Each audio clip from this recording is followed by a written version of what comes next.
పరమేశ్వర స్వరూపమైన సభకి నమస్కారం. హరి ఓం. ఇవాల్టి రోజు చాలా పరమ పవిత్రమైనటువంటి రోజు. ఎందుచేతనంటే పంచమి తిథితో పంచమి ఉండగా ఉన్నటువంటి శుక్రవారం నాడు అభిజిత్ లగ్నంలో లక్ష్మీదేవి ఆవిర్భవించింది.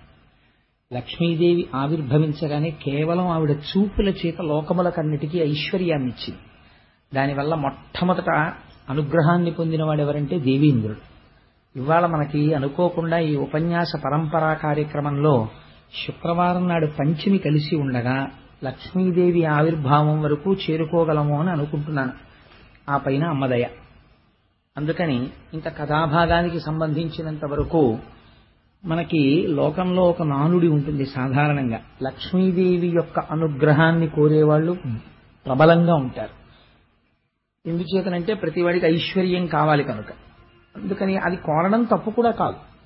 లక్ష్మీదేవి యొక్క అనుగ్రహము ఎలా నిలబడుతుంది అంటే ఒక పెద్ద రహస్యం ఒకటి ఉంది. లక్ష్మీ పూజల చేత కాదు. లక్ష్మీదేవి యొక్క అనుగ్రహం ఎప్పుడు కలుగుతుందంటే శ్రీమన్నారాయణుని యొక్క అనుగ్రహం కలిగితే అమ్మవారి అనుగ్రహం నిలబడుతుంది. ఆవిడ నిత్యానపాయని. ఆవిడ ఎప్పుడు భర్తని అనుసరించి ఉంటుంది. అంటే భాగవతంలో లేదు కానీ అసలు ఐశ్వర్యం వృద్ధి చెందాలి అంటే ప్రతి ఇంటిలో 3 ఉన్న చోట లక్ష్మీదేవి స్థిర నివాసం చేసి ఉంటుంది. ఒకటి, తులసి చెట్టు ఎండిపోకుండా ఇంట్లో ఉండాలి. ఎప్పుడు తులసి చెట్టు ఎండిపోతోందని అనుమానం వస్తే మార్చాలి. అంచేత తులసి చెట్టు ఉండాలి. రెండవది, బ్రాహ్మణ సేవ జరుగుతూ ఉండాలి ప్రయత్నపూర్వకంగా. ఎప్పుడో మన ఇంట్లో శుభకార్యం జరుగుతుంది అని కాదు, నైమిత్తికము అని ఏ పౌర్ణమి తిథికో ఏకాదశి తిథికో. లేకపోతే ఇంక మనిషికి పశువుకి ఏమిటండి తేడా? ఆ ఈశ్వర కైంకర్యం లేనినాడు. అందుకని బ్రాహ్మణులకి సమారాధన చెయ్యడమని, వేదం వినడమని ఇలాంటివి చేస్తూ ఉండాలి. మహాత్ములు వచ్చినప్పుడు అటువంటి వారికి ఇల్లు విడిదిగా ఇవ్వడమని, అటువంటి వారిని సేవించడమని జరుగుతూ ఉండాలి. మూడవది, లక్ష్మీదేవి యొక్క స్థిరమైనటువంటి నివాసాన్ని ఎవరు అపేక్షిస్తున్నారో అటువంటి వాళ్ళు తగినంత కారణం లేకుండా పగటిపూట ఇంట్లో అదే పనిగా నిద్రపోయే తత్వం ఉండకూడదు. ఈ 3 నా సొంతంగా చెప్పానని మీరు అనుకుంటున్నారేమో. దేవీ భాగవతంలో ఐశ్వర్యం ప్రబలంగా నిలబడ్డానికి నేను కొన్ని కారణాలు చెప్తున్నాను. ఇవి ఎక్కడుంటాయో నేను అక్కడ ఉంటానని ఆవిడ చెప్పింది. ఈ శ్రీమన్నారాయణుని యొక్క అనుగ్రహాన్ని పొందాలి. పొందితే లక్ష్మీదేవి కూడా ఉంటుంది. లక్ష్మిని మాత్రం కోరుకుని శ్రీమన్నారాయణుడిని తిరస్కరించిన చోట లక్ష్మి ఉండదు. ఆవిడ మహాపతివ్రత. ఆయనకి చోటు లేని చోట ఆవిడ ఎలా ఉంటుంది? ఆయన యొక్క శక్తి స్వరూపమే ఆవిడే. దీనికి ఒక దృష్టాంతం, అద్భుతమైన దాంతో భాగవతాన్ని వాటి కథాభాగాన్ని ప్రారంభం చేస్తాం. ఒకానొకనాడు మనం ఐశ్వర్యానికి కానీ, అధికారానికి కానీ, భోగలాలసతకి కానీ, వైభవానికి కానీ ఇంద్రుణ్ణి ఒక హద్దుగా చెప్పుకుంటాం. అందుకని మీరు గమనించారో లేదో, ఈ మన్వంతరాల గురించి చెప్పిన తర్వాత ఇంద్రుడితో కథలు అనుసంధానం అవుతున్నాయి. ఒకానొకనాడు ఇంద్రుడు ఒక అరణ్య ప్రాంతమునందు తిరుగుతున్నాడు. ఎందుకు తిరుగుతున్నాడు అంటే ఆయన సురాపానము చేసి రంభతో కలిసి విహరిస్తున్నాడు. విహరిస్తున్నటువంటి సమయంలో అటుగా దుర్వాసో మహర్షి వస్తున్నారు. ఆ వస్తున్నటువంటి వారిని చూసి ఆయన మహాబ్రహ్మజ్ఞాని, శంకరాంశ సంభూతుడు. ఆయనకి నమస్కారం చేశాడు. ఆయన చుట్టూ ఉన్నటువంటి పరివారం కూడా దేవేంద్రుని కుశలం అడిగి ఆయన్ని ఆశీర్వచనం చేశారు. ఎంతో సంతోషంగా దుర్వాసో మహర్షి, ఆయన చేతిలో ఒక పారిజాత పుష్పం ఉంది. ఆ పారిజాత పుష్పం ఈయన కృష్ణ భగవానుడి దగ్గరికి వెళ్ళినప్పుడు కృష్ణుడు ఇచ్చాడు. మహానుభావ, ఈ పారిజాత పుష్పాన్ని స్వీకరించండి. అది భగవంతుని యొక్క చేతి నుండి వచ్చింది, లేదా భగవంతుడి పాదముల మించి వచ్చింది. దీన్ని ఈశ్వర నిర్మాల్యము అంటారు. ఈశ్వరానుగ్రహం. లక్ష్మీదేవి ఎక్కడుంటుందంటే అందులోనే ఉంటుంది. ఆయన ఏం చేశాడంటే మదోన్మత్తుడై ఉన్నాడు. సురాపానం చేసి ఆ పువ్వు తీసుకున్నప్పుడు దానికి ఒక లక్షణం ఉంటుంది. కళ్ళకద్దుకుని వాసన చూసి పక్కన పెట్టాలి. తాను స్వీకరించాను సుమా, అనుగ్రహాన్ని నేను కోరుకున్నవాణ్ణి, దాని పట్ల నేను మర్యాద తక్కువ చేసి ప్రవర్తించలేదు. ఈశ్వర నిర్మాల్యం అయితే తల మీద పెట్టుకుని ఒకసారి, ఆ తర్వాత చెవులోనో ఇందులోనో పెట్టుకోవచ్చు, లేదా ఎక్కడ ఎవరు తొక్కని చోట భద్రం చేయొచ్చు. ఆయన ఏం చేశాడంటే ఆ పువ్వు తీసుకుని మదోన్మత్తుడై ఉన్న కారణం చేత ఆ పువ్వు తీసి ఐరావతం మీదకి విసిరాడు. అయితే ఇంద్రుణ్ణి చూసి అలా అనుకుంటాం కానీ మీరు ఒక్కటి ఆలోచించండి. నేను చాలా మందిని చూస్తుంటాను. ప్రపంచంలో ఐశ్వర్యమునందు ఉద్ధాన పతనములు కలగడమో, ప్రమాదాలు కలగడమో, ఇలాంటి వాటికి కారణాలు ఏమిటుంటాయో తెలుసా అండి? పైకి కనపడవు. ఏదో దేవాలయానికి ఎడతారు కారు వేసుకుని, వెళ్ళిన తర్వాత వచ్చినటువంటి వాళ్ళు ఆదరింపబడవలసిన వారన్న ఉద్దేశ్యంతో ఈశ్వరుడి మెడలో ఒక పెద్ద పుష్పహారం తీసి వాళ్ళకిస్తారు. వీళ్ళు వెంటనే ఏం చేస్తారంటే తీసుకెళ్లి కారు బాయినెట్కి తగిలిస్తూ ఉంటారు. ఇంద్రుడు ఐరావతం మీద వేయడానికి పుచ్చుకున్న దండని ఈశ్వర నిర్మాల్యాన్ని పట్టుకెళ్లి కారుకు తగిలించడానికి తేడా ఏముంది నాకు చెప్పండి? ఐరావతం మీద వేస్తే ఆ ఐరావతం విశేషమైనటువంటి తేజస్సుని సంతరించుకుంది. అది భగవంతుని యొక్క నిర్మాల్యం. అది దాని శిరస్సు మీద పడింది, అది స్వీకరించింది. అది తేజస్సు పొంది ఇంద్రుణ్ణి మోయడం మానేసి అరణ్యంలోకి వెళ్ళిపోయింది. మానేస్తే దుర్వాసో మహర్షి చూసి అన్నారు, నీకు ముకుంద పాదార విందముల నుండి వచ్చినటువంటి పారిజాత పుష్పాన్ని తిరస్కరించావు కనుక, ఐరావతం మీదకి విసిరావు కనుక ఉత్తర క్షణము నీవు ఐశ్వర్య భ్రష్టుడవగదువుగాక. నీకు ఐశ్వర్యం పోతుంది. స్వర్గలక్ష్మి ఇప్పుడే బయలుదేరి తన స్వస్థానమైనటువంటి వైకుంఠంలో ఉన్న మహాలక్ష్మిలో ఐక్యమైపోతుంది. ఇహ స్వర్గమునందు ఐశ్వర్యం ఉండదు నీకన్నా. ఈ మాట అనగానే శత్రువులు వచ్చేస్తారండి. ఒక కారణం ఉండాలి కదా పోవడానికి ఐశ్వర్యం. రాక్షసులందరూ వచ్చేశారు, చుట్టుముట్టేశారు, పడగొట్టేశారు. పోయింది ఐశ్వర్యం. ఇప్పుడు పోయింది కాబట్టి ఏం చేయాలి? తెలుసుకున్నాడు, కారణం ఏమిటో తెలుసుకున్నాడు. ఎందువల్ల పోయింది మనకన్నా ఐశ్వర్యము అన్నది తెలిసింది. నేను తరచూ ఒక మాట చెప్తుంటాను, కన్సల్టెంట్ ఫిజీషియన్ లాంటి వాడు చతుర్ముఖ బ్రహ్మగారు. ఎందుకంటే ఇంటికి పెద్ద ఆయనే, ఏది చెప్పాలన్నా ఆయనే చెప్పాలి. అన్ని విషయాలు తెలుసున్నటువంటి పెద్ద ఆయన. అది పెద్ద తలకై, మహానుభావుడు, పూజనీయుడు. అందుకని దేవతలందరూ కలిసి బ్రహ్మగారి దగ్గరికి వెళ్ళారు. మనం కూడా చెయ్యవలసింది ఏమిటో పురాణం చెప్తుందండి. వాళ్ళు బ్రహ్మగారి దగ్గరికి వెళ్ళడం కాదు, నీకు కష్ట సుఖాలు వచ్చినప్పుడు నిన్ను మళ్లీ ఓదార్చి గట్టెక్కించడానికి ఏ అనుష్ఠాన బలం పెంచుకోవాలో తెలుసుకోవడానికి ఈశ్వర భక్తుడైనటువంటి వాడిని ఆశ్రయించాలి. కాబట్టి దుర్వాసు శాపవశమున నిర్వీర్యత జగములెల్ల నిశ్రీకములై పర్వత రిపుతో కూడా అపర్వతములయ్యుండే హత సుపర్వావళులై. ఐశ్వర్యాలన్నీ తొలగిపోయినటువంటి వారై దేవతలు తేజస్సు కోల్పోయిన వారై అరణ్యములు పట్టి తిరుగుతూ ఒకనాడు చతుర్ముఖ బ్రహ్మగారి దగ్గరికి వెళ్ళి ప్రార్థన చేసి, అయ్యా నేను ఇలా ప్రవర్తించానని దూర్వాసుడి కాళ్ల మీద పడి ఏడ్చాడు. చతుర్ముఖ బ్రహ్మగారి కాళ్ల మీద పడి ఏడ్చాడు. నా ఐశ్వర్యం తొలగిపోయింది, మళ్ళీ ఎలా వస్తుంది నాకు ఐశ్వర్యం అని. అంటే బ్రహ్మగారు అన్నారు, నెలవివడలి వచ్చి నిస్తేజులైనట్టి వేల్పుగముల చూచి వేల్పు పెద్ద పరమపురుషు తలచి ప్రణతుడై సంపొల్ల పద్మవదనుడగుచు పలికె తెలియ. ఆయన కూడా ఇంద్రుడు చెప్పినటువంటి మాట విని, నువ్వు ఖండకావరంతో ప్రవర్తిస్తూ ఉంటావురా, అప్పుడప్పుడు ఒకసారి బృహస్పతి జోలికి వెళ్ళావు, ఇవాళ దుర్వాసో మహర్షి జోలికి వెళ్ళావు, పోదు ఐశ్వర్యం పోయి తీరుతుంది. ఇప్పుడు నీకు మళ్ళీ ఐశ్వర్యం ఎక్కడి నుంచి రావాలి? మళ్ళీ ఆ పద్మనాభుడి యొక్క అనుగ్రహంతో రావాలి. కాబట్టి నీకోసమైనా నేను ఎవరిని ధ్యానం చెయ్యాలి? ఆయననే ధ్యానం చెయ్యాలి అని కన్నులు మూసుకుని ధ్యానమునందున్నవాడై ఆ పరమాత్మని ధ్యానం చేసి పరమ సంతోషంతో చిరునవ్వు నవ్వాడు. అంటే ధ్యానమునందు ద్యోతకమైనటువంటి శ్రీమన్నారాయణుడు ఒక మార్గోపదేశం చేశాడు. కష్టానికి, ప్రతి కష్టానికి ఒకటి జ్ఞాపకం పెట్టుకోండి, ఒక నివారణం ఉంటుంది. కష్టాన్ని తెలుసుకుంటున్నది ఏది? మనస్సు. మళ్ళీ ఆ కష్టానికి విరుగుడు ఎందులోంచి రావాలి? మనస్సులోంచి రావాలి ఆలోచన. మీకున్న కష్టానికి విరుగుడు తెలియదు కొంతకాలం. ఎందుకు తెలియదో తెలుసా అండి? అనుభవింపచేస్తాడు ఈశ్వరుడు. కొన్నాళ్లు పోయిన తర్వాత తెలుస్తుంది, ఫలానా వాళ్ళని పట్టుకుంటే లేకపోతే ఫలానా పని చేస్తే నా కష్టం పోతుంది. అదేదో చేస్తాడు, అమ్మయ్యా గట్టి ఎక్కేశానంటే.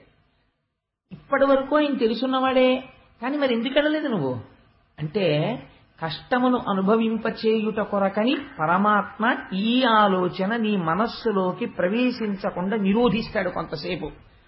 ఇలా నిరోధించకుండా ఈశ్వరుడి వైపుకి బుద్ధి ఉండాలంటే ధ్యానము చేస్తూ ఉండాలి. ధ్యానము చేస్తే ఎవరి పాదములు పట్టుకోవాలో ఆ పాదములు మీరు పట్టుకున్నారు కనుక ఈశ్వరానుగ్రహాన్ని పొంది కష్టాన్ని తట్టుకునే శక్తి వస్తుంది. కష్టము రాకుండా ఉంటుందని మీరు అనుకోకండి, నేను ఎప్పుడూ అలా చెప్పను. కష్టము రాకుండా ఉండదు, వచ్చి తీరుతుంది కష్టం. ఎవ్వరూ అలా చెప్పకూడదు. అలా చెప్తే అది తప్పు. కష్టం రాకుండా ఎలా ఉంటుందండి? కష్టం రాకుండా ఉండాలంటే మీరు చేసిన పాపం ఒక్కటి లేకుండా ఉండాలి. మీరు అసలు ఒక్క పాపం కూడా చేయకపోతే అసలు మనుష్యుడిగా జన్మ ఎందుకు ఎత్తుతారు? అసలు మనుష్య జన్మ రాదు. మనుష్య జన్మ ఎత్తారు అంటే ప్రారంధం అనుభవించడానికి వచ్చారు మీరు. ప్రారంధం అంటే ఏమిటో తెలుసా అండి? ఈశ్వరుడు కూడా వెనక్కి తీయలేదని విడిచిపెట్టేసిన బాణం అది. విడిచిపెట్టేసిన బాణాన్ని ఎవరు ఆపుతారు? ఇంకా ఆపలేరు. ఇంకో బాణం వేయకుండా ఆపుతారు. అందుకే మహాజ్ఞానులైన వాళ్ళు కూడా ప్రారంధం అనుభవిస్తారు. మీరు చూడండి, రమణ మహర్షి అంతటి వారికి సర్కోమా వ్యాధి వచ్చింది. రామకృష్ణ పరమహంస అంతటి వాడికి కంఠంలో రాచపుండు పుట్టింది. వివేకానందుడంతటి వాడికి భరించలేని అనారోగ్యం వచ్చింది. మహాత్ములైన వాళ్ళకి కూడా అనారోగ్యాలు వచ్చాయి. వాళ్ళ యొక్క ఉపాసనా బలాల చేత వాళ్ళు తట్టుకోగలిగిన వారే. కానీ వారు ఎందుకు అనుభవించారు? అది తెలుసుకున్ననాడు నీకు కష్టాన్ని తట్టుకోగలిగిన శక్తి వస్తుంది. ఈ తట్టుకోగలిగిన శక్తిలోంచి ఈశ్వరుడి పాదముల నుంచి తప్పుకోలేని విస్మృతి కలగని స్థితి కలుగుతుంది. ఆ స్థితి నిన్ను రక్షిస్తుంది తప్ప భగవంతుణ్ణి ప్రార్థన చేయండి మీకు కష్టం రాకుండా ఉండదు అనకూడదు. మరి ఏమండి ఇంకా కష్టం రాకుండా చేసేదానికి మాకు ఎందుకండి పురాణం, మాకు ఎందుకండి భగవంతుడు అని మీరు అడగచ్చు. ఈశ్వరుడికి ఒక శక్తి ఉంది. మీకు నేను ఒక ఉదాహరణ చెప్తాను. మీరు ఒక రాష్ట్రపతిని ఎన్నుకుంటారు. రాష్ట్రపతిని ఎవరు ఎన్నుకున్నారండి? మీరే ఎన్నుకున్నారంతే. మీరిచ్చారు ఆయనకి అధికారం. ఆయన ఏం చేస్తున్నాడు? ఒక 150 హత్యలు చేసిన వాడు ఒక ఆయన ఉన్నాడు. ఆయనకి సుప్రీంకోర్టు ఉరిశిక్ష వేసేసింది. వీడిని చనిపోయేంత వరకు ఒక త్రాటికి వేలాడదీయండి అని. ఆయన రాష్ట్రపతికి క్షమాభిక్షకి ఒక దరఖాస్తు చేసుకున్నాడు. రాష్ట్రపతి గారు అన్నారు, మార్చి వీడిని యావజ్జీవిత కారాగార శిక్షగా మారుస్తున్నాను, వీడు బతికున్నంత కాలం ఖైదులో ఉంచండి అన్నాడు. అదే రాష్ట్రపతి ఒక రిపబ్లిక్ డే నాడు ఒక 4 ఏళ్లు పోయాక ఇతని ప్రవర్తన చూసి ఇతన్ని విడిచిపెట్టేయండి. ఎలా వచ్చింది అధికారం? ఒక సర్వోన్నత న్యాయస్థానం చెప్పిన దానికన్నా ఒక రాష్ట్రపతికి అధికారం ఎక్కడి నుంచి వచ్చింది అంటే, మీరు ఎన్నుకున్నటువంటి ఒక రాష్ట్రపతికే మీరు ప్రశ్నించలేని అధికారం ఉంటే, ఈ సర్వబ్రహ్మాండములకు సృష్టికర్త అయి సూర్యచంద్రుల యొక్క గమనమును శాసించగలిగినటువంటి పరమాత్మ మీ కష్టానికి రావలసినటువంటి ఫలితాన్ని బాగా తగ్గించడంలో ఆయనకి ఎందుకు ప్రమేయం ఉండదు? ఉంటుంది. అందుకే కష్టాన్ని తీయడు, ఒక గొప్ప ఫలితం ఇస్తాడు. ఏమిటో తెలుసా అండి? నమశివాభ్యాం అశుభాపహాభ్యాం. రోజు ప్రార్థనా శ్లోకంలో ఒక మాట చెప్తాం, ఆపదామపహర్తారం దాతారం సర్వసంపదాం. దాకి ఒత్తేస్తుంటారు కొంతమంది. దాతారం అనకూడదు, దాతారం సర్వసంపదాం. లోకాభిరామం శ్రీరామం భూయో భూయో నమామ్యహం. అంటే మీకు ఒక భయంకరమైనటువంటి కష్టం రావలసి ఉన్నది, మీకు తెలియదా కష్టం వస్తోందని. నేను ఒక రోజు ఉదయం నిద్ర లేచిన తర్వాత ఆ రోజు నాకేదో ఒక ప్రమాదకరమైనటువంటి ఒక ఊచ కోసుకుని ఈ చెయ్యి ఇంత మేర తెగిపోయి రక్తస్రావం అయిపోవాలి. కానీ నేను భాగవతం చెప్తున్నాను, నా మనస్సు కృష్ణ కథ మీద నిమగ్నమై ఉంది. ఇవాళ సాయంకాలం ఏం చెప్దామని ఏదో ఆలోచిస్తున్నాను ఆఫీసులో. ఆ భయంకరమైనటువంటి ఘడియ రానే వచ్చింది. అప్పుడే జరగాలి, కాలమునందే ఫలితము ప్రకటింపబడుతుంది. ఈ సమయంలో ఈశ్వరుడు గురించి చింతన చేస్తున్నాడు. ఇప్పుడు ఈశ్వరుడు రక్ష చెయ్యాలి కాబట్టి ఏమవుతుంది? దేనికో జేబులో చెయ్యి పెట్టి ఇలా తీశాడు. తీస్తే ఆ కుర్చీ కింద ఉన్నటువంటి ఒక బోల్ట్ చేతిని చీరింది. సన్నగా చీరబడి అందులోంచి నెత్తురు పైకి వచ్చింది. ఈశ్వరుడు రక్షించాడని నీకు తెలియక్కర్లేదు. ఆయన ఏం వచ్చి చెప్పడం, ఓయ్ కోటేశ్వరరావు ఇవాళ నీ చెయ్యి ఇక్కడి నుంచి ఇక్కడికి తెగిపోవాలి. కానీ నువ్వు ఈశ్వరుడు యందు మనస్సు మగ్నమై ఉండడం చేత గీరి వదిలిపెట్టాను అని మీకేం చెప్పడాయన. అందుకే నిన్నటి రోజున గజేంద్రుడు అన్నాడు, స్త్రీ పురుష నపుంసకమూర్తియును కాక తిరియక్కమరనరాదిమూర్తియును కాక కర్మ గుణభేద సదసత్ప్రకాశి కాక వెనుక నన్నియుతానగు విభుతలంతో మీ వెనకాతలే ఉండి మిమ్మల్ని రక్షించుకుంటాడు. కాబట్టి ఇప్పుడు ఏమైంది? ఇలా తెగిపోయి బోలెడంత నెత్తురు కారిపోవలసింది ఇలా గీరుకుని, తెగిందా లేదా? తెగింది. రక్తం వచ్చిందా లేదా? వచ్చింది. మీరు అయ్యో తెగింది అనుకున్నారా లేదా? అనుకున్నారు. ఓ దూదో ఏదో పెట్టి తుడుచుకున్నారా లేదా? తుడుచుకున్నారు. పెద్దదైతే ఏం చేద్దరో చిన్నదానికి అదే చేశారు. కానీ ఇక్కడి నుంచి ఇక్కడికి తెగిపోవలసిన చేతిని ఇంత పిసర్ ఇలా తెగేటట్టు చేశాడు. అంటే ఇప్పుడు ఏమైందనమాట? అందులో ఈశ్వరానుగ్రహము ప్రకటితమైంది. ఆ రోజు నీకు ఏదో ఉంది, జరగవలసింది, ఈశ్వరుడు తప్పించాడు. వెంటనే నువ్వు అనవలసిన మాట ఏంటంటే, ఈశ్వరుడికి కృతజ్ఞత ప్రకటించాలి. ఈశ్వర, ఇవాళ ఏదో జరగాలి, నువ్వు చిన్న గాయంతో దీన్ని విడిచిపెట్టావు, నేను నీకు కృతజ్ఞుడను. ఇది ఈశ్వరుణ్ణి చూడడం అంటే. అంతేకాని నాకు ఈ దెబ్బ తగలడం ఏమిటండి భాగవతం చెప్తుంటే, నేనేమో ఇప్పుడే కదండి గజేంద్ర మోక్షం పద్యాలు చదివాను, అయినా సరే నాకు ఇక్కడ దెబ్బ తగిలింది ఏమిటండి, నీకు దేవుడు ఉన్నాడు ఏంటండి అన్నారనుకోండి, నువ్వు చేసిన పాపం ఏది? నువ్వు ఒక్క పాపం చేయకుండా ఉన్నావు. ఎప్పటి జన్మలో ఎందుకండి, ఇవాళ లేచి నిద్ర లేచిన తర్వాత నేను ఒక్క పాపపు పని చెయ్యలేదు, పరమ ధర్మబద్ధంగా నడిచాను అని నీకు నువ్వు సెల్ఫ్ సర్టిఫికేషన్ చేసుకో చూస్తాను. ఆ పాటి చేత కానివాడివి నువ్వు ఈశ్వరుణ్ణి నింద చేసేవాడివా, వేదాన్ని విమర్శించేవాడివా, నీకేం తెలుసని మాట్లాడుతున్నావు? కాబట్టి నీకున్న లౌకికమైనటువంటి జ్ఞానంతో నువ్వు చదువుకున్న ఓ చిన్న డిగ్రీని అడ్డు పెట్టుకుని ఈశ్వరుడి యొక్క శక్తిని ప్రశ్నించే స్థాయికి వెళ్ళకూడదు. అదే దుర్వాసుడు చేసినటువంటి హీనమైన పని. తనకో చిన్న పదవోటు ఉంది కదా అని దానివల్ల వచ్చినటువంటి మదము చేత ఈశ్వరానుగ్రహాన్ని తిరస్కరించుకున్నాడు. ఈశ్వరుని యొక్క పాదముల నుంచి వచ్చినటువంటి పుష్పం అంటే అది అనుగ్రహమే. ఈశ్వరుడికి నివేదన చేసిన ఒక కొబ్బరి చెక్క మీ చేతిలో పెట్టారనుకోండి, అది ప్రసాదం అంటే అనుగ్రహం. వెంటనే గిల్లి ఓ ముక్క నోట్లో వేసుకోవడమే, ఈశ్వర అనే స్వీకరించాను మీ అనుగ్రహాన్ని. ఒక పువ్వు కళ్ళకద్దుకుని తల మీద పెట్టుకోవడమే, అంతే అయిపోయింది. ఈశ్వర మీ అనుగ్రహాన్ని స్వీకరించాను. భావన చేత ఆయన సంతుష్టి పొందుతాడు. మీరు ఎంత దాని గురించి అల్లరి చేశారు కాదు, మీ భావన చాలా అవసరం. ఇక్కడ ఇంద్రుని యొక్క భావన యందు తేడా ఉంది. కాబట్టి ఇప్పుడు ఇలాంటి వాళ్ళకి అందరికీ పాఠం చెప్పాలి. అది బ్రహ్మజ్ఞానులంటే ఎలా ఉంటుందో చూడండి. అందుకని శాపానుగ్రహం ఇచ్చాడు, అంటే ఏమైపోనో ఇంద్రుడు అసలు. అందుకని శపిస్తారు. కొంతవరకు మాత్రమే అది బాధించేటట్టు చేస్తారు. ఐశ్వర్య భ్రష్టుడవుతున్నావు అన్నాడు. పోయింది ఐశ్వర్యం. ఏడ్చాడు, బ్రహ్మగారి దగ్గరికి వెళ్ళాడు. దుర్వాసుడు ఏం చెప్తాడో బ్రహ్మగారు అదే చెప్పాలి. ఆయన కూడా మళ్ళీ ఎవరిని అడగాలి? మళ్ళీ ఐశ్వర్యం ఇమ్మని, మళ్ళీ శ్రీమన్నారాయణుణ్ణి అడగాలి. ఇప్పుడు మీకేమవుతోంది? మీరు చేసుకున్న తెలివి తక్కువ పనుల చేత నష్టాన్ని కొని తెచ్చుకుంటారు. కానీ మళ్ళీ అది దిద్దబడాలంటే ఎవడి దగ్గరికి వెళ్ళినా ఈశ్వరుణ్ణే ప్రార్థన చెయ్యాలి.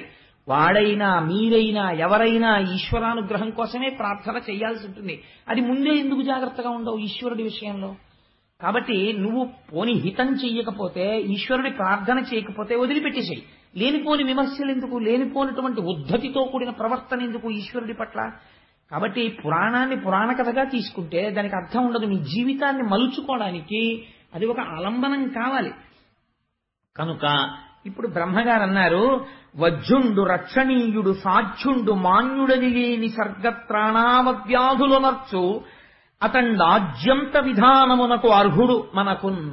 ఎంత గొప్ప మాట చెప్తున్నాడో చూడండి. ఈశ్వరుడి గురించి తెలుసున్నవాడు, పరమభక్తుడైన వాడు మాట్లాడవలసిన మాట ఇది. ఎలా మాట్లాడాడో చూడండి బ్రహ్మగారు. ఇప్పుడు నీకు ఐశ్వర్యం పోయింది కదా, నువ్వైనా నేనైనా ఎవరిని అడగాలి మళ్ళీ ఐశ్వర్యం కోసం? శ్రీమన్నారాయణుడిని అడగాలి. మరి శ్రీమన్నారాయణుడి పాదాల మీద ఉన్న పువ్వే కదా విసిరిశావు, మరి మళ్ళీ ఆయన ఎందుకు మాట్లాడతాడు? ఇప్పుడు ఆయన పాదాల మీద పువ్వు విసిరేస్తే దూర్వాసుడికే కోపం వస్తే ఆయనకి కోపం ఇంకా ఎక్కువ ఉండదు? బ్రహ్మగారు అంటున్నారు అలా ఉండదు. ఎంత గొప్ప మాట చూడండి. ఇది ఊరట కల్పించే మాట. అంటే ఆయన కోపం పెట్టేసుకుంటే ఇంకా లోకంలో ఉద్ధరించేవాడెవరండి? వజ్జుండు రక్షణీయుడు, వీడిని రక్షిద్దాం, వీడిని చంపేద్దాం అలా లిస్టులో వేసుకోరు. ఈశ్వరుడు కానీ ఈశ్వరుణ్ణి నమ్మిన వాడికి కానీ ఒక లక్షణం ఉండాలి. ఏమిటో తెలుసా అండి? కోపం ఎంతవరకు పనికి రావాలంటే పొరపాటు చేసిన వాడిని దిద్దేవరికి. ఆయన నేను దిద్దుకున్నాను అన్నాడు అనుకోండి, ఉత్తర క్షణం మీరు ప్రసన్నులు కావాలి. లేకపోతే మీరు ఈశ్వర భక్తుడు అనిపించుకోవడానికి అర్హత లేదు. అయ్యా నాది పొరపాటండి నేను దిద్దుకుంటాను అన్నాడు అనుకోండి, మీరు గుండెల్లో పెట్టుకుని ఆదరించాలి ఆయన్ని, తప్పించి ఇంకా మీరు కోపం పెట్టుకోకూడదు. వదిలిపెట్టేయాలి, కుబుసం వదిలినట్టు వదలాలి. యథో రగస్తతం జీర్ణాం సవై పురుషముచ్యతే అంటారు సుందరకాండలో. కోపం దేనికి పనికి రావాలంటే మిమ్మల్ని ఆశ్రయించినటువంటి వాళ్ళని, లోకాన్ని గాడిలో పెట్టడానికి పనికి రావాలంటే ఆ కోపం. కాబట్టి ఆయనకి శాశ్వత కోపం ఉండదు. నువ్వు తప్పు చేశావు, తెలుసుకున్నావు, వెంటనే దుర్వాసుడి కాళ్ళ మీద పడ్డావు, నా కాళ్ళ మీద పడ్డావు. కాబట్టి ఇప్పుడు నువ్వు నా కాళ్ళ మీద దుర్వాసుడి కాళ్ళ మీద పడితే సంతోషిస్తున్నవాడు ఎవరో తెలుసా? దూర్వాసుడు అంటుంటారు కాదు, దుర్వాసుడు. అదేమిటో నేను మీకు అంబరీషోపాఖ్యానంలో చెప్తాను. అందుకని ఆయన సంతోషిస్తున్నవాడు, ఆయనకి ఇంకా పర్మనెంట్ గా వీడికి శిక్ష చేసేద్దాం, పర్మనెంట్ గా రక్షించేద్దాం అని 2 లిస్టులు ఆయన రాయడలాగా. ఆయనకి అలా ఉండదు. తప్పు చేస్తే తనకి ఎంత దగ్గరవాడైనా శిక్షిస్తాడు. ఇదే దుర్వాసుని అంబరీషోపాఖ్యానంలో శిక్షించాడు. అది విచిత్రం. ఇక్కడ దుర్వాసుడి మాటని లెక్క పెట్టి ఇంద్రుడిని శిక్షిస్తాడు. ఇది బ్రహ్మగారు ముందే నవ్వి చెప్పేస్తున్నాడు. ఎంత గొప్ప విషయమో చూడండి. ఇది తెలుసుకున్నవాడు భగవద్భక్తుడంటే, ఇది బ్రహ్మగారంటే, చిత్రముఖ బ్రహ్మగారి స్థానానికి ఉన్న గొప్పతనం ఇది పురాణంలో. అందుకని ఆయన నవ్వి అంటున్నాడు, ఆయన శాశ్వతంగా ఎవరి పట్ల శత్రువు కాడు, శాశ్వత మిత్రుడు కాదు. జ్ఞాపకం పెట్టుకోండి. నీ నడువడిని బట్టి ఆయన మిత్రత్వము కాని శత్రుత్వము కాని ఆవిష్కరింపబడుతుంది. మీరు ఆయన పట్ల మర్యాదగా ఉంటే ఆయన చాలా అనుగ్రహంతో ఉంటాడు. ఆయన పట్ల మర్యాదకి మీరు ఏమీ చెయ్యక్కర్లేదు. ఈశ్వరుడు ఉన్నాడని అంగీకరించి నమస్కరిస్తే చాలు. నీ లేనిపోని మేధస్సు అంతా పెట్టేసి ఈశ్వరుడు యొక్క ఆస్తిత్వాన్ని ప్రశ్న చేసేటటువంటి స్థితికి ఎదగకూడదు. అటువంటి ఉద్ధతితో కూడిన పనులు చేస్తే ప్రమాదాలు వస్తాయి. కాబట్టి ఏమైంది, అలాంటి వాడు ఎవడున్నాడో వాణ్ణి మనం ప్రార్థన చేయాలి నాయన. ఇప్పుడు మొదల జలమిడిన భూజము తుదిని నడుమను చల్లదనము దొరకును మట్టిన్ మొదలను హరికిని మ్రొక్కిన ముదమందును ఎల్ల వేల్పు మూకలు నేను. ఎంత చిత్రమైన మాట చెప్తున్నాడో చూడండి. ఇది బ్రహ్మగారి మాట అంటే, ఇది మా స్వామి అంటే, చతుర్ముఖ బ్రహ్మ అంటే. అందుకే సరస్వతీపతి అయ్యాడు మహానుభావుడు. ఓయ్ ఇంద్ర, నేను కాని దుర్వాసుడు కాని సమస్త దేవతలు కాని ఎప్పుడు సంతోషిస్తారో తెలుసా? శ్రీమన్నారాయణుడికి తిరిగి నమస్కరించినప్పుడే సంతోషిస్తాం. మాకు నమస్కరించి శ్రీమన్నారాయణ అనుగ్రహాన్ని పొందడం కాదు, శ్రీమన్నారాయణునికి నమస్కరిస్తే మేమందరం నీకు వాప్తులవుతాం. ఎలాగంటే, చెట్టు యొక్క నీడ కావలసిన వాడు నీడనిచ్చే కొమ్మలకి నీళ్లు పోస్తాను, నేను మొదలకి నీళ్లు పొయ్యనంటే కొమ్మలు నీడనిస్తాయా? మొదలకి నీళ్లు పోయినప్పుడు మాడిపోతాయి. చెట్టు మొదల్లో నీళ్లు పోసిన వాడికి మొదట్లో నీళ్లు పోసావు, మేమెందుకు నీడనిస్తాం, ఆ మొదల దగ్గరే కూర్చో అని కొమ్మలంటాయా?